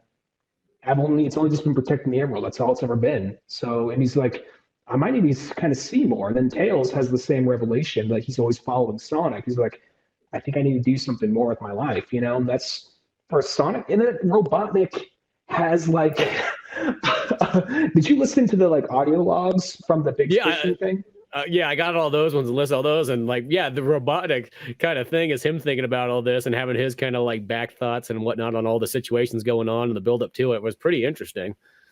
Well, even with the idea that he created a daughter out of a program, like he made like a halfway like a program that wasn't like less competent than him. It was equally, if not more competent than him. And he was trying not to be like Egg Dad. But as time went on, he just like can't help but fall in love and think of Sage as a fucking daughter. And the last shot of it, it's not like, I'll get you, Hedgehog. It's just like he's looking out at the stars of like his daughter's sacrifice. And he just kind of like falls to his knees, just like, did this thing just fucking like make Eggman an actual fucking character? Yeah, that's the thing is, the storyline in this thing is pretty impressive of how they kind of go with all these characters and it's funny. It's just writing him like it should be. Like it's not like you're going out of the way and stuff like this. That's why I think going back to what you said when people are just like, oh, it's just a job. I feel like if you say it's just a job, you shouldn't be even in the video game industry of any kind. Like, you know what I mean? If you want just a job, go work fucking making sandwiches. That's just a job or something like that. And even then, you still should have some fucking love for it, no matter what. Go work at fucking Walmart if you want just a job. You know what I mean? I don't want to hear that bullshit ever if you're a writer or anything like that.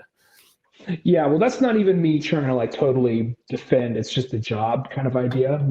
I guess my aspect was it's kind of like sometimes you're assigned to a property and you don't know enough or care enough. Like I remember I played this as a kid, so now you just got to like, let's try and make it as witty as we can, I guess. But then out of that, it shows they didn't really give a shit about it. And then you get someone who does clearly give a shit about it. So it just kind of like, I think Sega is starting to kind of listen to fans in that aspect and kind of like take cues and take hints.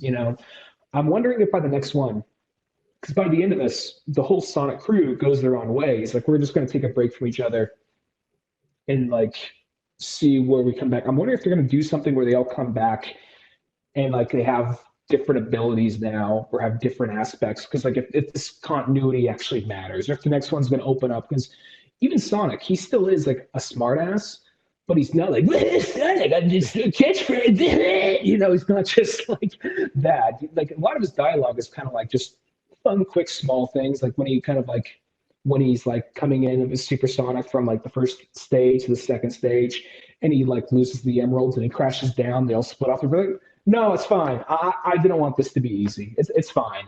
Yeah, exactly. No, he's got great lines and everything. And I really just hope that this really just spins into like, let's just say if there's, the Sonic Frontiers 2 and they sort of continue this style and everything like that. I hope Sega goes, hey, this game actually did pretty darn good. I think overall everybody's generally enjoying it. Sonic fans, of course, are liking it much more than recent things, but I think it's one of those kind of games that you could sell.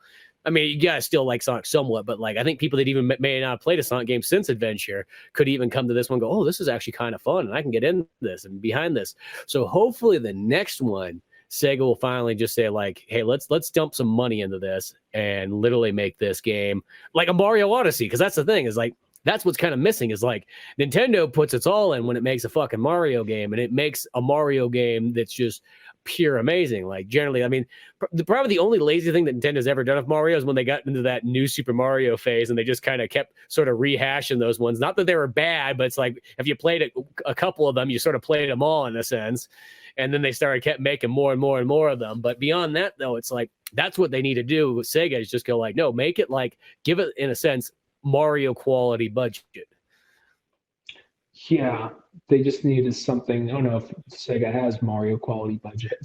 Yeah. I gotta say this. I don't think they ever had, because let's be honest. Like as much as I love the original Sonic games, I remember when they did that thing where like, see, like they put like Sega's up in the like malls and so on, and be like, see, here's Sonic running next to Mario. It's so much better of a game. You know what I mean? Come on, guys, come test it out. See, isn't Sonic much more fun? Like, well, yeah, it is pretty fun. It's like that Pepsi Coke challenge. It's like, yeah, of course, everybody's going to think that. But here's the thing. Sonic's got 9 levels. Mario's got like 119. Yeah, that's what I fucking thought. You know what I mean? Like, don't get me wrong. I love Sonic, but you don't try to compare that to Super Mario World. Yeah, that's the thing. Like, Mario World is kind of the game that got me into gaming. And the thing about it is Sonic might be my favorite video game mascot or whatever. And some of my favorite games. But, I mean, really, Super Mario World, I'm gonna fucking say it. I mean, I don't think for us it's controversial, but like, yeah, I'll play Super Mario World 100 times over Sonic the Hedgehog 1. Sonic the Hedgehog 2, close, but I'm still feeling Mario World for that, you know? Yeah. I mean, number one, as I said, like, as I played Sonic the Hedgehog 2, probably actually more than I've even played Mario World, just mainly because I probably owned a Sega Genesis longer than I owned a Super Nintendo. But at the same time, it's kind of hard to compete when a game has, 9 or 12 levels to a game that has that many like levels in a full-on world and all that kind of stuff. Because that's the Sega. That's always been sort of Sega's way. Sega makes great, in a sense, arcade style games that take you somewhere between a half an hour to an hour to beat. It's fun, it's flashy, it's amazing.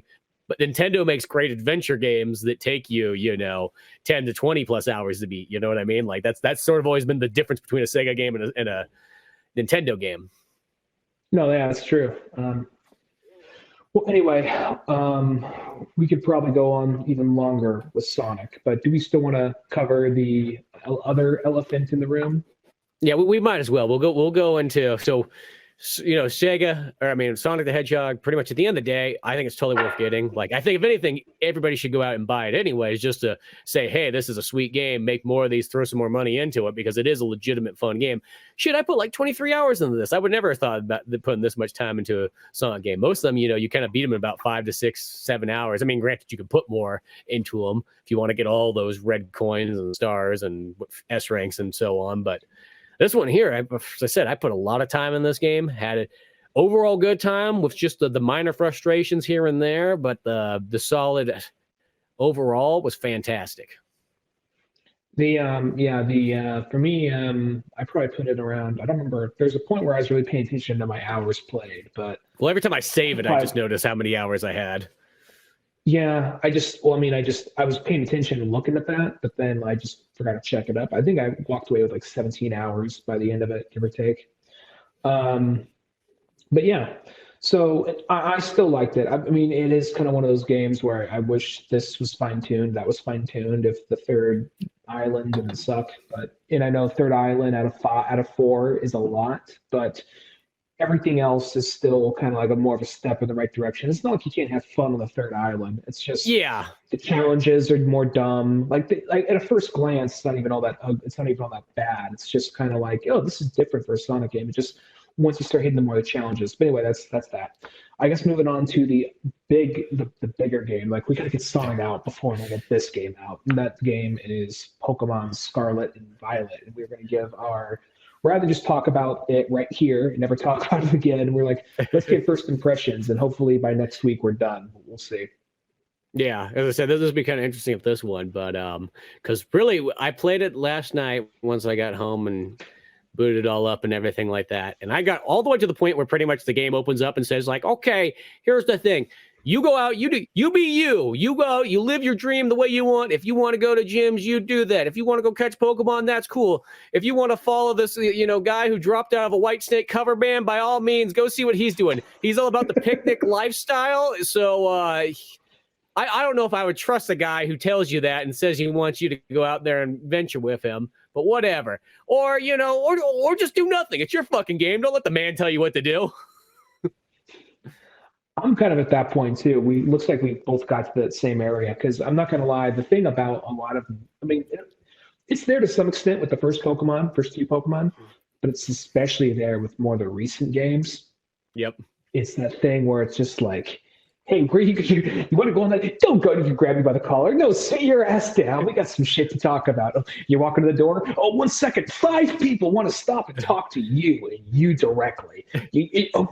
That'll sink in. Okay, cool. Let's go to the door. Where the fuck you going? It's just like that seems kind of like every 10 steps. So yeah, it's just like I'm gonna go out and catch a Pokemon. Oh, wait a second. Before you go, here's 15 pointers. Yeah, and it's one of those things where it's kind of like, I get it. It's everyone's first time. It's someone's first game. Yeah, it's somebody's first Pokemon. But at the same time, I'm like, I wish there was an option where you just say, fuck off. I know what I'm doing, Yeah. And then the thing, though, is, and maybe I would get it done quicker if I just didn't stick around. But here's the thing. I know we got to do this podcast, and I know we got to come in, we got to talk about as much as we can. So what I often do is, hey, go to the beacon over there. Like, fuck you. You're just going to introduce me to more people, and you're just going to have the same 3 animations of you being excited while I'm just waiting to have this conversation over with.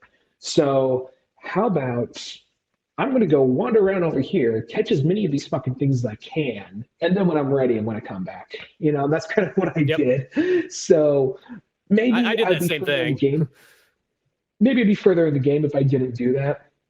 Same thing I did in Arceus, because in Arceus they kept on doing the same thing. They just grab you by the shoulder, firmly, and just we're best friends, and just their nails digging into your shoulder, you could almost feel blood starting to come out, and just this one, and then I'll be it's kind of one of those things. When they bring in the rival character in this one, I'm like, the rival doesn't look as bad or as irritating as past rivals, but then just wait till she starts. No.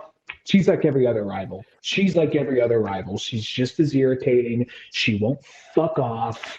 She just has to linger around. She's like, I'm the best in the school.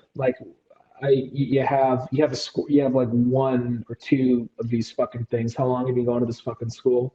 What's going on here? I'm like, you look like you've been held back, lady. She literally looks like she's been you know what? Everybody else has graduated from here, and somehow, some way, you're like that girl that's 2 years older than everyone else here. What's going on? There's an episode of Seinfeld when Kramer's going to karate with all the kids, and he's the one full-grown adult in the karate class. Yeah, exactly. Well, it's all the kids gang up on him at the end. Yeah.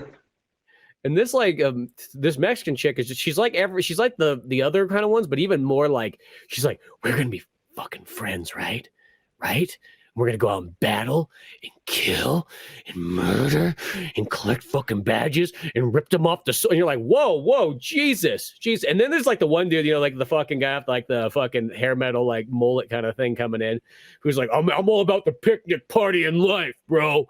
I want to get a sandwich and a Bud Light and fucking go out and just find the coolest fucking sunset that you've ever fucking seen, man. And I'm gonna go out there. it's gonna be magical. There's gonna be a dragon air in the fucking air, and I'm gonna eat my fucking sandwich.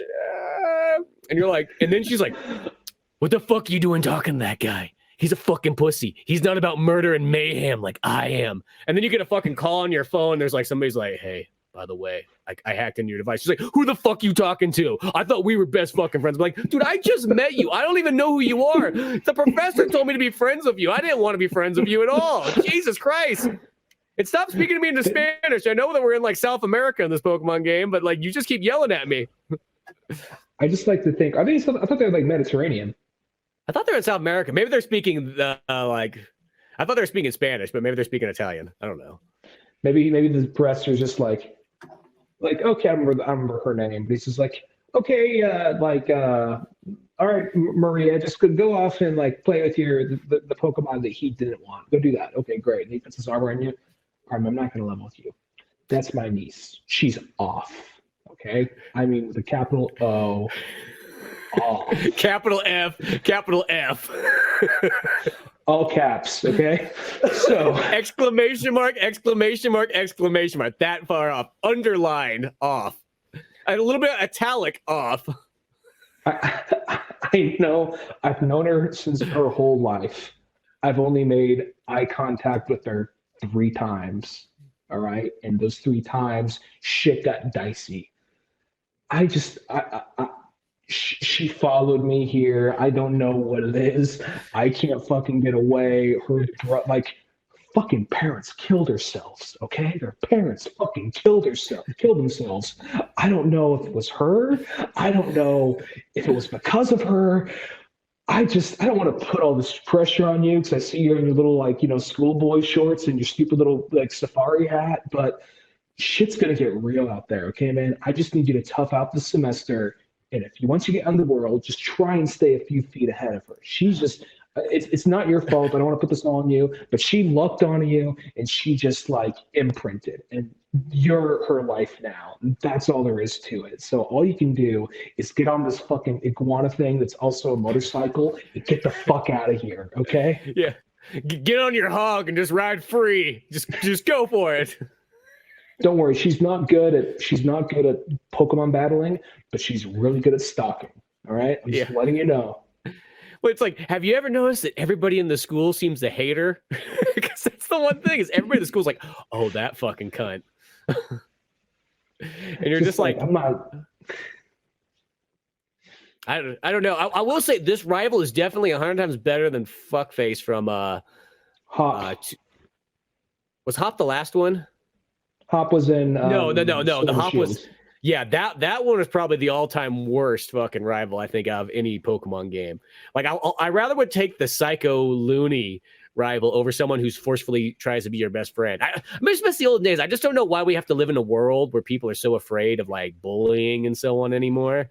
Where it's just like, no, I'm supposed to hate my rival. They are my enemy. They are not my friend because in life there's people out there that they're not all going to be your friends, and we don't live it's almost like one of those ones. I feel like Pokemon Red and Blue is like, this is a world where, they're dangerous creatures you're dealing with out there. And at every turn, there's people that are going to want to try to steal them from you or mess with you or try to take something from you. So you know what?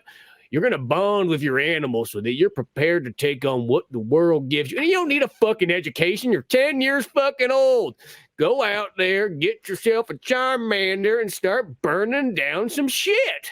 You know what I mean? And if some fuckhead comes by with a goddamn war turtle, well, you know what? You're going to toughen up that Charmander so it slashes the fucking shit out of that war turtle, and you proved that fucking that resistance crap don't mean shit.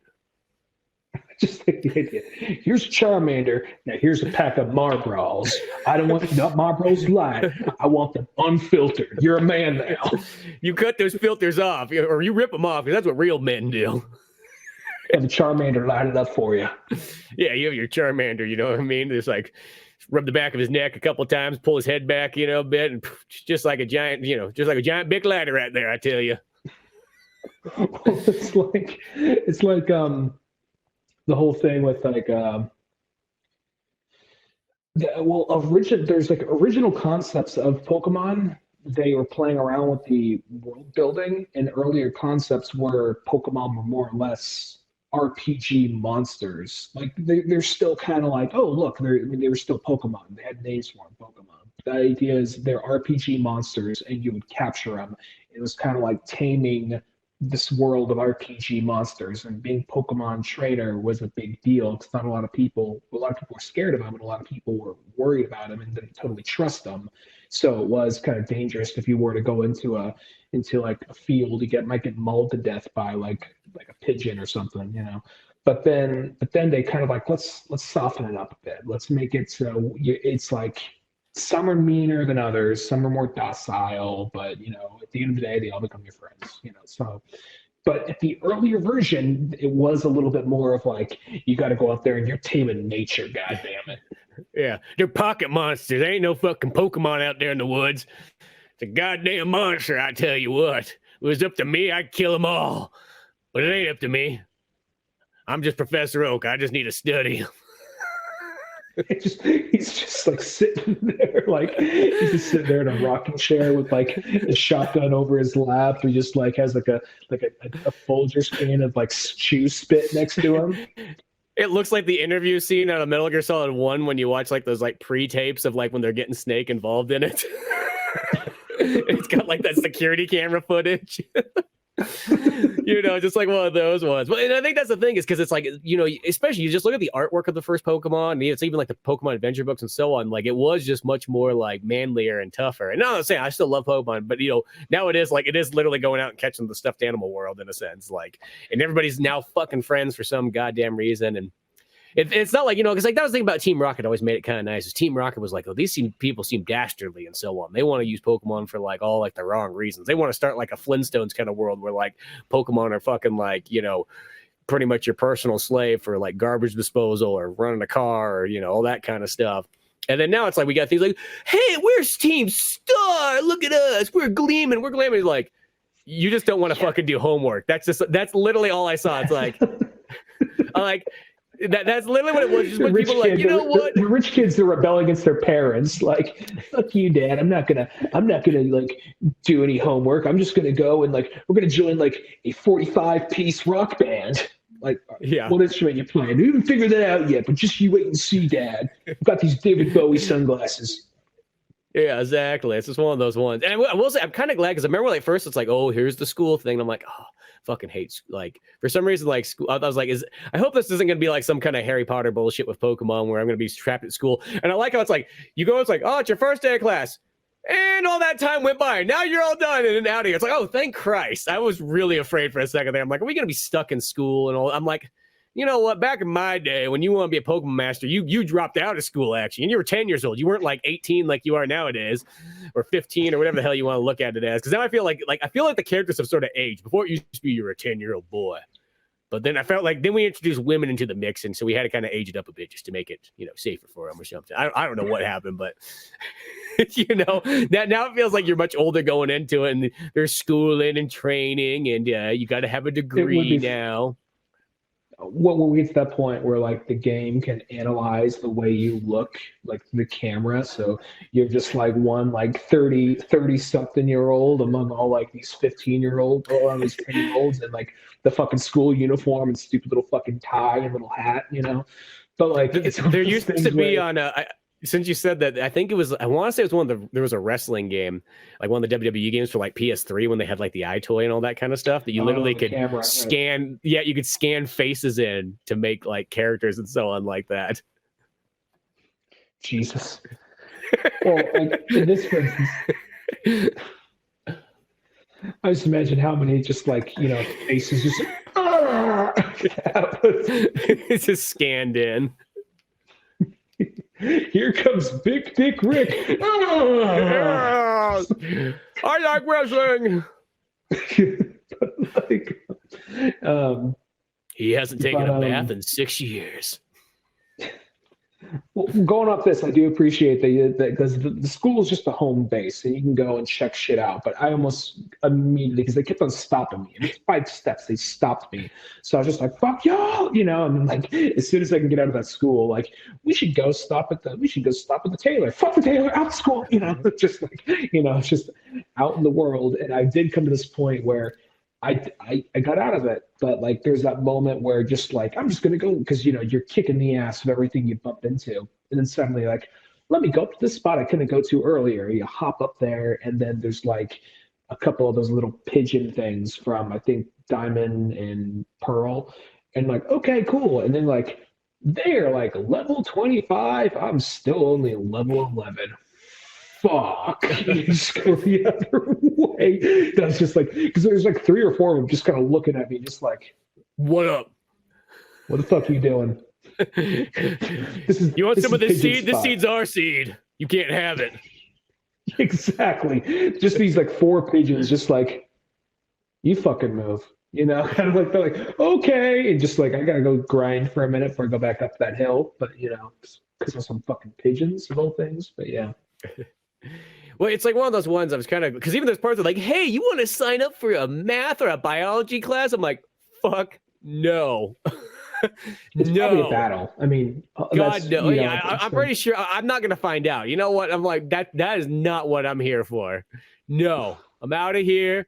You know what? I'm going. I'm even pissed because your shops fucking suck. I can't even still find a dress for my character. She's wearing fucking pants. Like they only had boys' clothes out there. Like I don't know what you're trying to tell me in life that women can't be women, but I'm gonna find a store somewhere out there where women are appreciated, unlike this fucking school where you only give me stupid uniforms to wear. Who was your starter? You know what? I went with the duck thing, and I think that was the worst choice I could ever went with. Here's the thing, actually. I was going to take the goddamn grass cat, and I was going to go, I'm like, you know what? I always like the fucking plant Pokemon, though I know they kind of lead me astray half the time because plant Pokemon just not nearly as good as the other two. And then I got the fucking duck one. And then the second duck evolution is a ballerina-like duck thing. So it looks stupid as fuck. Oh, really? It's like standing there like, ho, cross-legged and one arm up. I'm like, it's not even like Black Swan cool. You know what I mean? It's just like, it just looks stupid and dopey cool now. Like, I thought that duck was something. I'm like, this duck might turn into something kind of cool. He's got a fucking pompadour. Maybe he's going to be like all rock. I'm like, oh, no. Like James Dean or some shit? No, he's not cool at all. Like, no. Can I go back to Professor? You know what? Can I trade this Pokemon? I don't care if I have to level the other one up. Here, you can take it. It's like level 18. You take this off my hands. I don't need it anymore. Hopefully the third evolution is going to be really awesome. Hopefully. I got the duck also because I'll be honest, I don't really like very many of the starters here. I'm maybe I should have got the crocodile, but the thing I was looking at it, and I was like, well, Pokemon Home. I have Pokemon Home now, and I've been playing Go just strictly out of like catching them in the wild and transfer to the game. So at least the ones that can go into the game. Yeah. And I was looking. I'm like, well, what can go? What's known to be able to transfer from other generations into this? And Cyndaquil was on there. I'm like, oh, cool. So it'd be really cool to have like Cyndaquil on my team early on. Just a couple of random starters. Like Cyndaquil. I think maybe the Grass Monkey from Shield. That one was because that was the one I had. That was a really cool Pokemon. Oh yeah, so I was like, okay, so I can have a weird mixed match team of like of a couple starters on there, not like exclusively starters, but just just like okay, so water guy from this, and then like Cyndaquil, and then the grass monkey thing. You know what I mean? Yeah. So that'd be a cool then combo. I look like, but then I'm like looking at this, I'm like, oh, fucking Go is not. I don't know why. I for some reason I assumed it would be. You can't go up to this one? Not yet. No, or not home. Not home, because you need home, and then you can drop whatever. Yeah, you drop home, and then home is not compatible with this. At least according. I tried loading it up, it wasn't popping in, and then I looked it up, and yeah. So I'm like, I thought this would be more in line or more streamlined with everything, but I guess not. So. That's kind of weird. I picked the duck. The only reason I picked the duck is like, well, if I'm going to have a fire guy on my team, I might as well have Cyndaquil. Now I'm like, well, see, I'm probably by the time I could have Cyndaquil in this, he's probably going to be like already almost done with the game. So. Well, it's kind of weird because it's like one of those ones, like I haven't found a single other Pokemon in the game that I feel is worth keeping on the team yet. Everything else so far feels kind of like, this is cannon fodder until I find something else. Like I haven't found something that seems kind of cool that I want to really raise up yet. So I'm still just stuck with the duck, which at the same time, a water duck, I mean, I know a duck always seems like that, but like the water duck kind of concept, I guess like it's like a gold duck or a Psyduck, but that seems kind of cool enough in itself. Like, so I hope that Pokemon turns out to be something. As I said, the fucking going from the cool little rockabilly looking kind of prick to like fucking being a ballerina giant. Yeah, it's a giant. A duck as a ballerina just does not even look very like agile or anything like that. It looks like if you just got the most goofy galoop kind of kid showing up to be in the ballerina class and just like, son, your calves are thicker than anything else. You just look like you're standing on two tree trunks. You know what I mean? Like, I'm sorry, but I don't think this is going to be for you. Well, it's also just looking at it, I was just kind of like, I don't know. The starters in this didn't look. The coolest one to me looked like the crocodile. That even looked at it like, you know. So, like, yeah. All right, cool. Don't make eye contact with them. You know, you're challenging them. So, like, and that even that though. I mean, I guess that's the thing. Like, the crocodile thing just seemed like the next best choice. And the only reason I didn't go with that is because, like, well, if I'm already gonna have a fire guy, I might as well get like a cooler fire guy, which is some. You know, by the time that's compatible, it's going to be over with, or we're probably almost done with the game at least. And then the other thing is, like, the only one I'm kind of like, I'm curious to see. There's like the new Pikachu thing. There's a little like brown Pikachu thing. I'm kind of curious to see the Raichu version of that. So yeah, I haven't read into that one yet. Or something. Yeah. He's in there early on. He's like a little like brown mouse thing. It's electric. And it looks I know what you're talking. I caught one of those. I didn't know that's what that was though. It's one of the Pikachu knockoffs, with the new Pikachu knockoffs, and I'm curious to know what its later evolutions look like. 'Cause I really like Raichu a lot. So yeah. So I mean, yeah, it'd be interesting to kind of see. Now, granted, I'll say this: what are your kind of takes on the sort of the gameplay of this game? Because I feel that after playing Arceus, it's kind of like one of those ones that it feels kind of like coming into this game. It's in a weird way, it's not bad because it's still Pokemon Classic, but it feels like I've almost gone backwards. I don't know. So here's the thing. Arceus, I think I kind of knew what I was getting into going to this. So I was playing, I haven't beat it yet, but I was playing X before I played this. So it's kind of like I was already kind of in that mindset, and I restarted my sword file a little bit ago and dropped in some characters from Go just to start off with a weird mixed match team, you know, from the beginning. So I guess I think there's things that would be cool if like they implemented, if they found that, but in between, because I like the battle system in Pokemon more than the battle system of Arceus.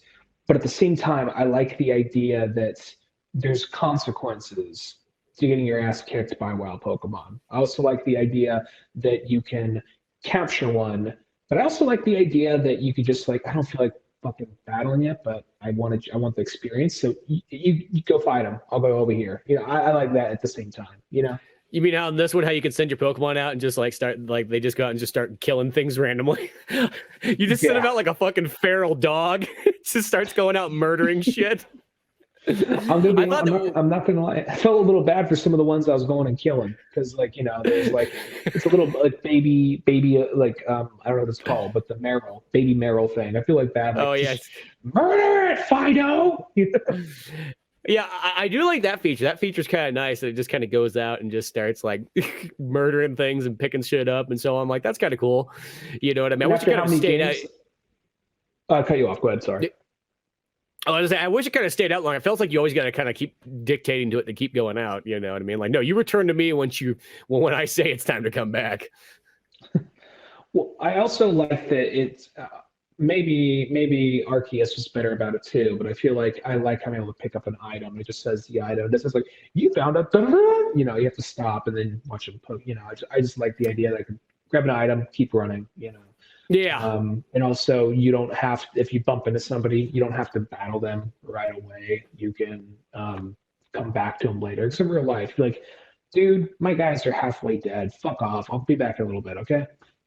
Yeah, no, it is kind of nice. And I also like how they actually put like the fast heal in there too. That's been in RPGs for a long time, but it's mostly like you go to the menu and just hit like a button and just automatically just takes whatever shit you got and uses it. And I'm like, that's awesome. They put that in there. So there's a bunch of little things in this game that are pretty darn neat. And I mean, it's overall, I think it is kind of cool. But as I said, like after playing Arceus, it's kind of like that game was such like a brand new fluid experience that I feel this one's kind of like, it's not bad, but it is just like, it does feel like it's a little bit of like a step back.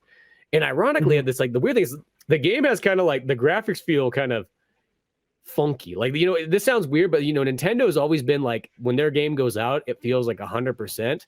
There's already weird kind of graphical issues I see in this game. And it's like, if this was Sega, I would believe it, but it's kind of weird. Like sometimes like when you go to a battle and then like the camera tilts underneath and then it shows like the hollow ground, like, and it's doing things like that. Now, granted, there is a patch that was really big that was downloading when I was playing it. So maybe that Nintendo's like, fuck. We're pulling a Sega. We always said never be like Sega, never be like Sega. Well, when you slapped that sign every single time you came in, you know, don't be like Sega and don't just send a game out. And we fucking just did it. And even there's just other like little like minor things where like, it was again that point where like the Switch is starting to look like, because let's be honest, like the Switch is really just a high-end GameCube in HD for the most part. Or really the best way to sort of say it, it's like it's like if someone was still making games for the Xbox 360. That's almost like the way I was kind of thinking about when I was playing this.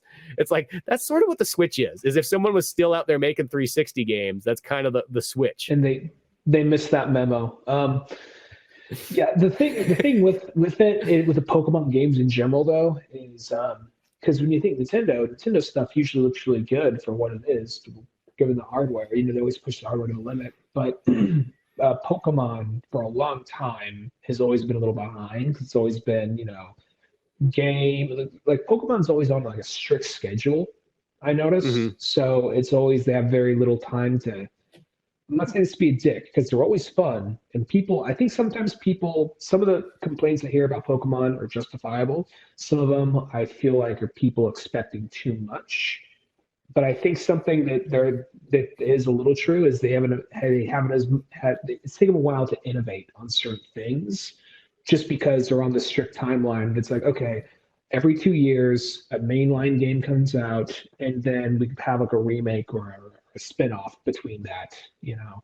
Yeah. And it's kind of similar to Zelda, but I mean, Zelda could take longer. Like, Legend of Zelda, like mainline Zelda games can take longer sometimes.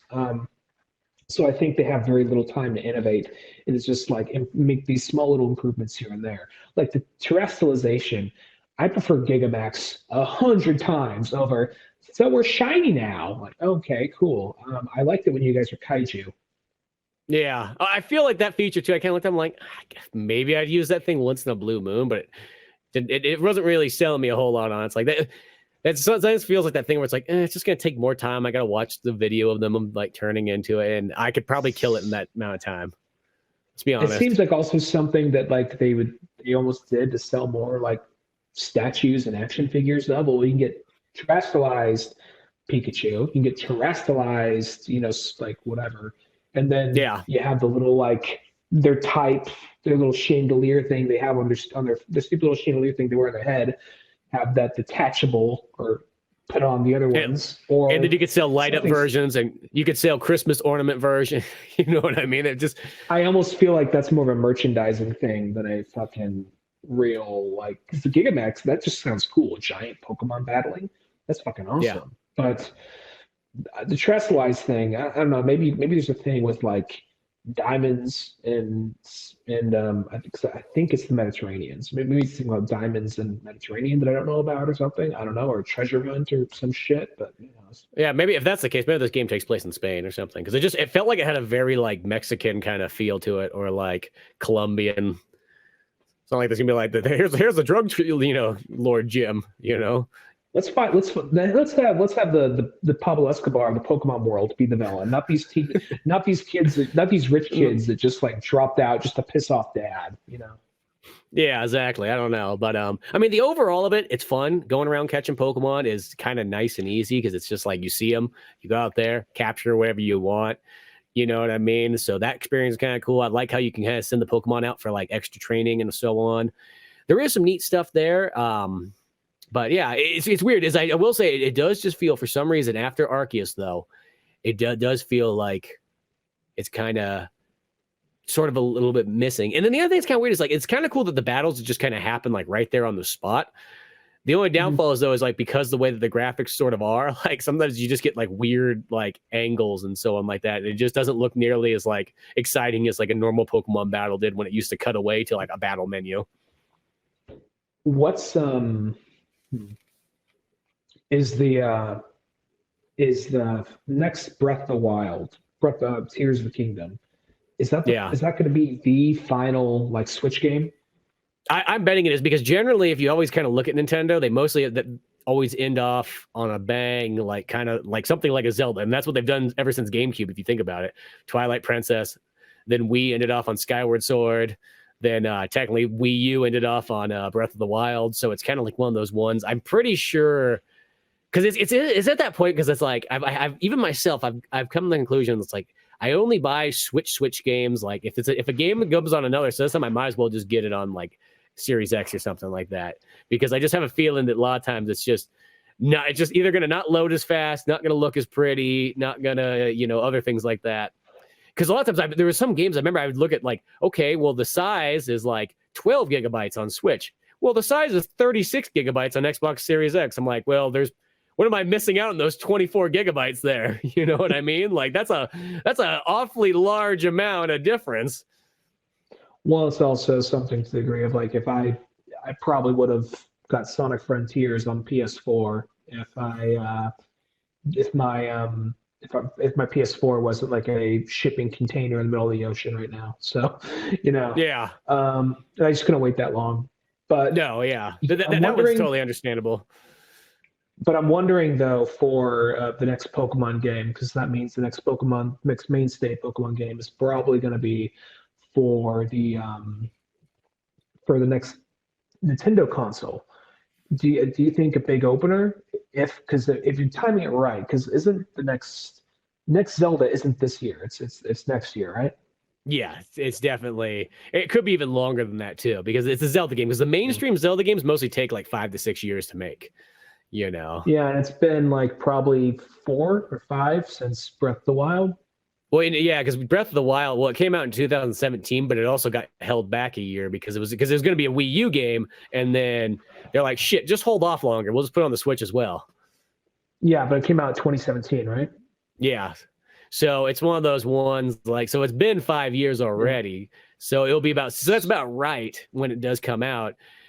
Pokemon wise, because I feel like, I was just gonna say Pokemon wise is, Pokemon, I could see Pokemon actually staying on the Switch longer than other things in a weird way, because how like Pokemon a lot of times would even take a moment, even when the Game Boys changed, to jump on over. It would feel like the 3DS came out, but then there'd be like, well, here's Pokemon for DS before, and then the next one will be on 3DS.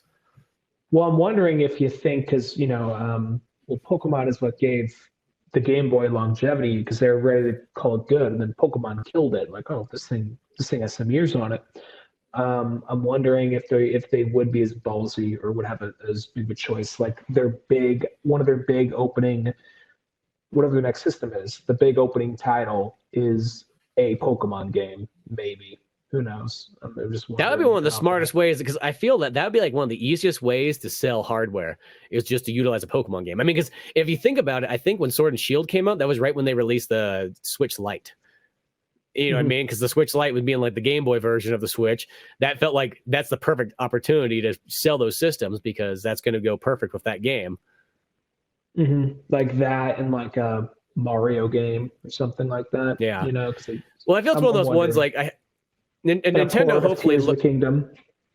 Yeah. Hopefully Nintendo learned that you should always start off every console with either Mario or Zelda. Nobody else, in a sense, almost. I feel like, because it's one of those ones that's never really always worked out. I mean, GameCube's kind of one of those ones where some people would go, it's kind of weird there's not like an exact Mario game. There's a Luigi game, but it's like, yeah, but you also have Smash Brothers that comes out only like 3 weeks later. So I feel like Smash Brothers is probably, almost even better than anything else you can kind of release.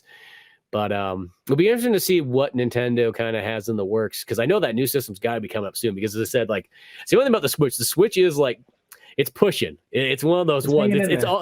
It's almost turned into like, it is sort of like a glorified Game Boy that you play on your TV now kind of system. You know what I mean? Not saying that's such a bad way, but like, because it's that weird thing that like, I think the Switch matches about a 360 in a sense, give or take. You know. Yeah. Which is kind of maybe it may be slightly powerful in different aspects. Sometimes Nintendo will have kind of weird things where it's like they'll be like, oh, it's actually more powerful in this weird way. But like at the end of the day, that's kind of what it sort of is about just even if anything a high-end 360. And so that's not an Xbox One, and that's not even an Xbox Series X. There's 2 generations that it's kind of behind now. I mean, you can even see it in this game. When this game, like people talk that Arceus looked kind of funky. I feel like this game looks even more kind of funky. Now, man, I'm not putting it down exactly too much because I'll play the funkiest looking game if it's a great game. But it does like it's one of those ones where it's like this one. I felt like there was things I noticed where I was like, okay. For being the most profitable franchise on the planet, like. By this point, Pokemon is the most profitable franchise on the planet. It's made more money than like Marvel, DC, any singular Nintendo, Sony, or Microsoft property. So you think they would be able to pour in a little money, a little bit more time, or just do something like, okay, look, we're not gonna mainstay Pokemon game is not gonna be 2 years. It's gonna be a little bit longer, but we're gonna have like some B teams put out some cool re-releases and some cool spin-off stuff. I know this is all easier said than done. I'm like, you guys got the money to do it. I mean, come the fuck on. My wife told me about it today. Here in the Netherlands, there is a, like, I think it's off-brand, but there's an official, like, not official, but there is a Pokemon exclusive store. And I don't mean like a little hole in the wall, like closet with like, you know, a couple packs of cards and a couple stuffed Pikachus. I mean, like, it looks like something like a Poke Center from Japan, like pictures you see. Not that level or that detail, but she told me, like, yeah, I was going and buying stuff. I saw this thing there, and then she pulled up pictures of it, and she showed it to me, like, holy shit, you know, I didn't think that was one of those ones like, I've been here for how long, and we haven't went there yet?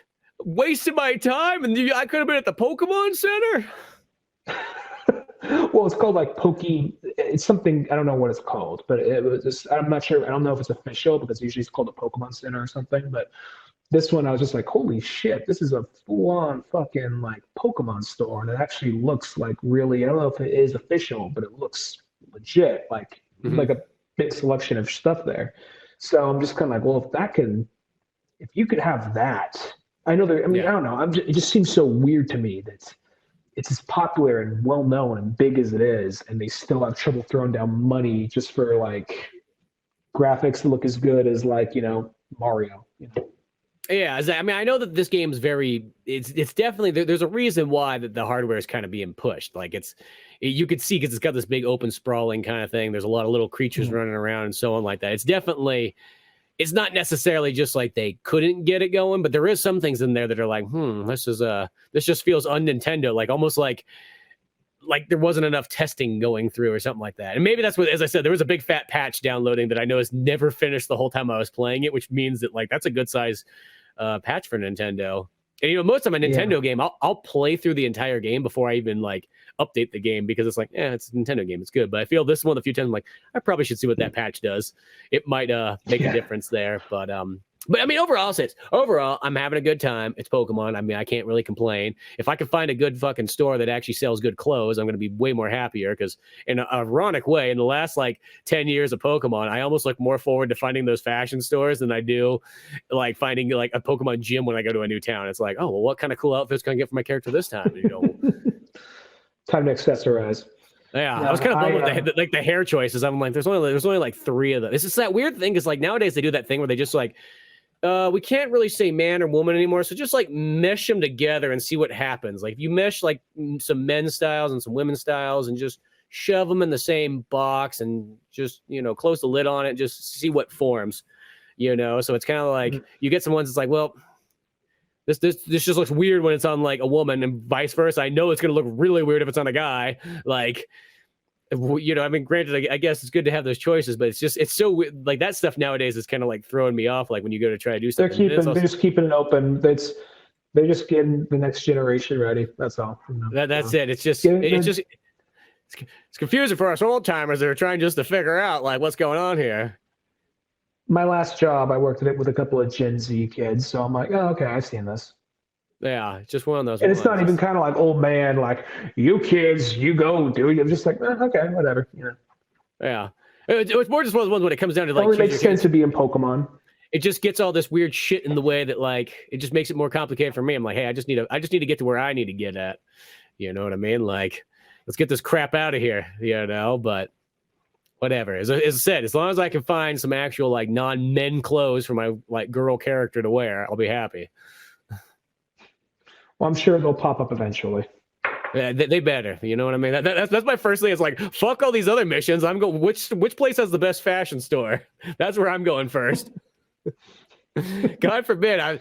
You know what I mean? I was so glad at least there was a couple outfits just from first. I'm like, do I have to have these stupid safari looking pants on the whole time? I'm like, okay, I'll put the suit and tie thing on like she's running for fucking president, but I'm not going to wear the Hillary Clinton haircut then. You know what I mean? It's like, well, yeah. Well, pompadour would look weird on a girl, but like, But I chose the long bob for the girl because I felt that looked most appropriate. But I usually give my characters stupid names. So like my character's name in this is Daddy's Home. So you get a lot of like, hey, Daddy's home. Daddy's Home wants the challenge. Yeah, exactly. So it's always I always give them stupid names. So yeah. Daddy's Home is the pompadour, a silver pompadour. So well, it goes along with the first duck. That's true. Daddy's going to be sorely surprised when he sees the second duck. Maybe he's open-minded. He's like, I love you no matter what you are. The ballerina. Yeah. I accept you. Whatever you want to be in life. But yeah, no, I named the duck the Moist Boy. So the Moist Boy.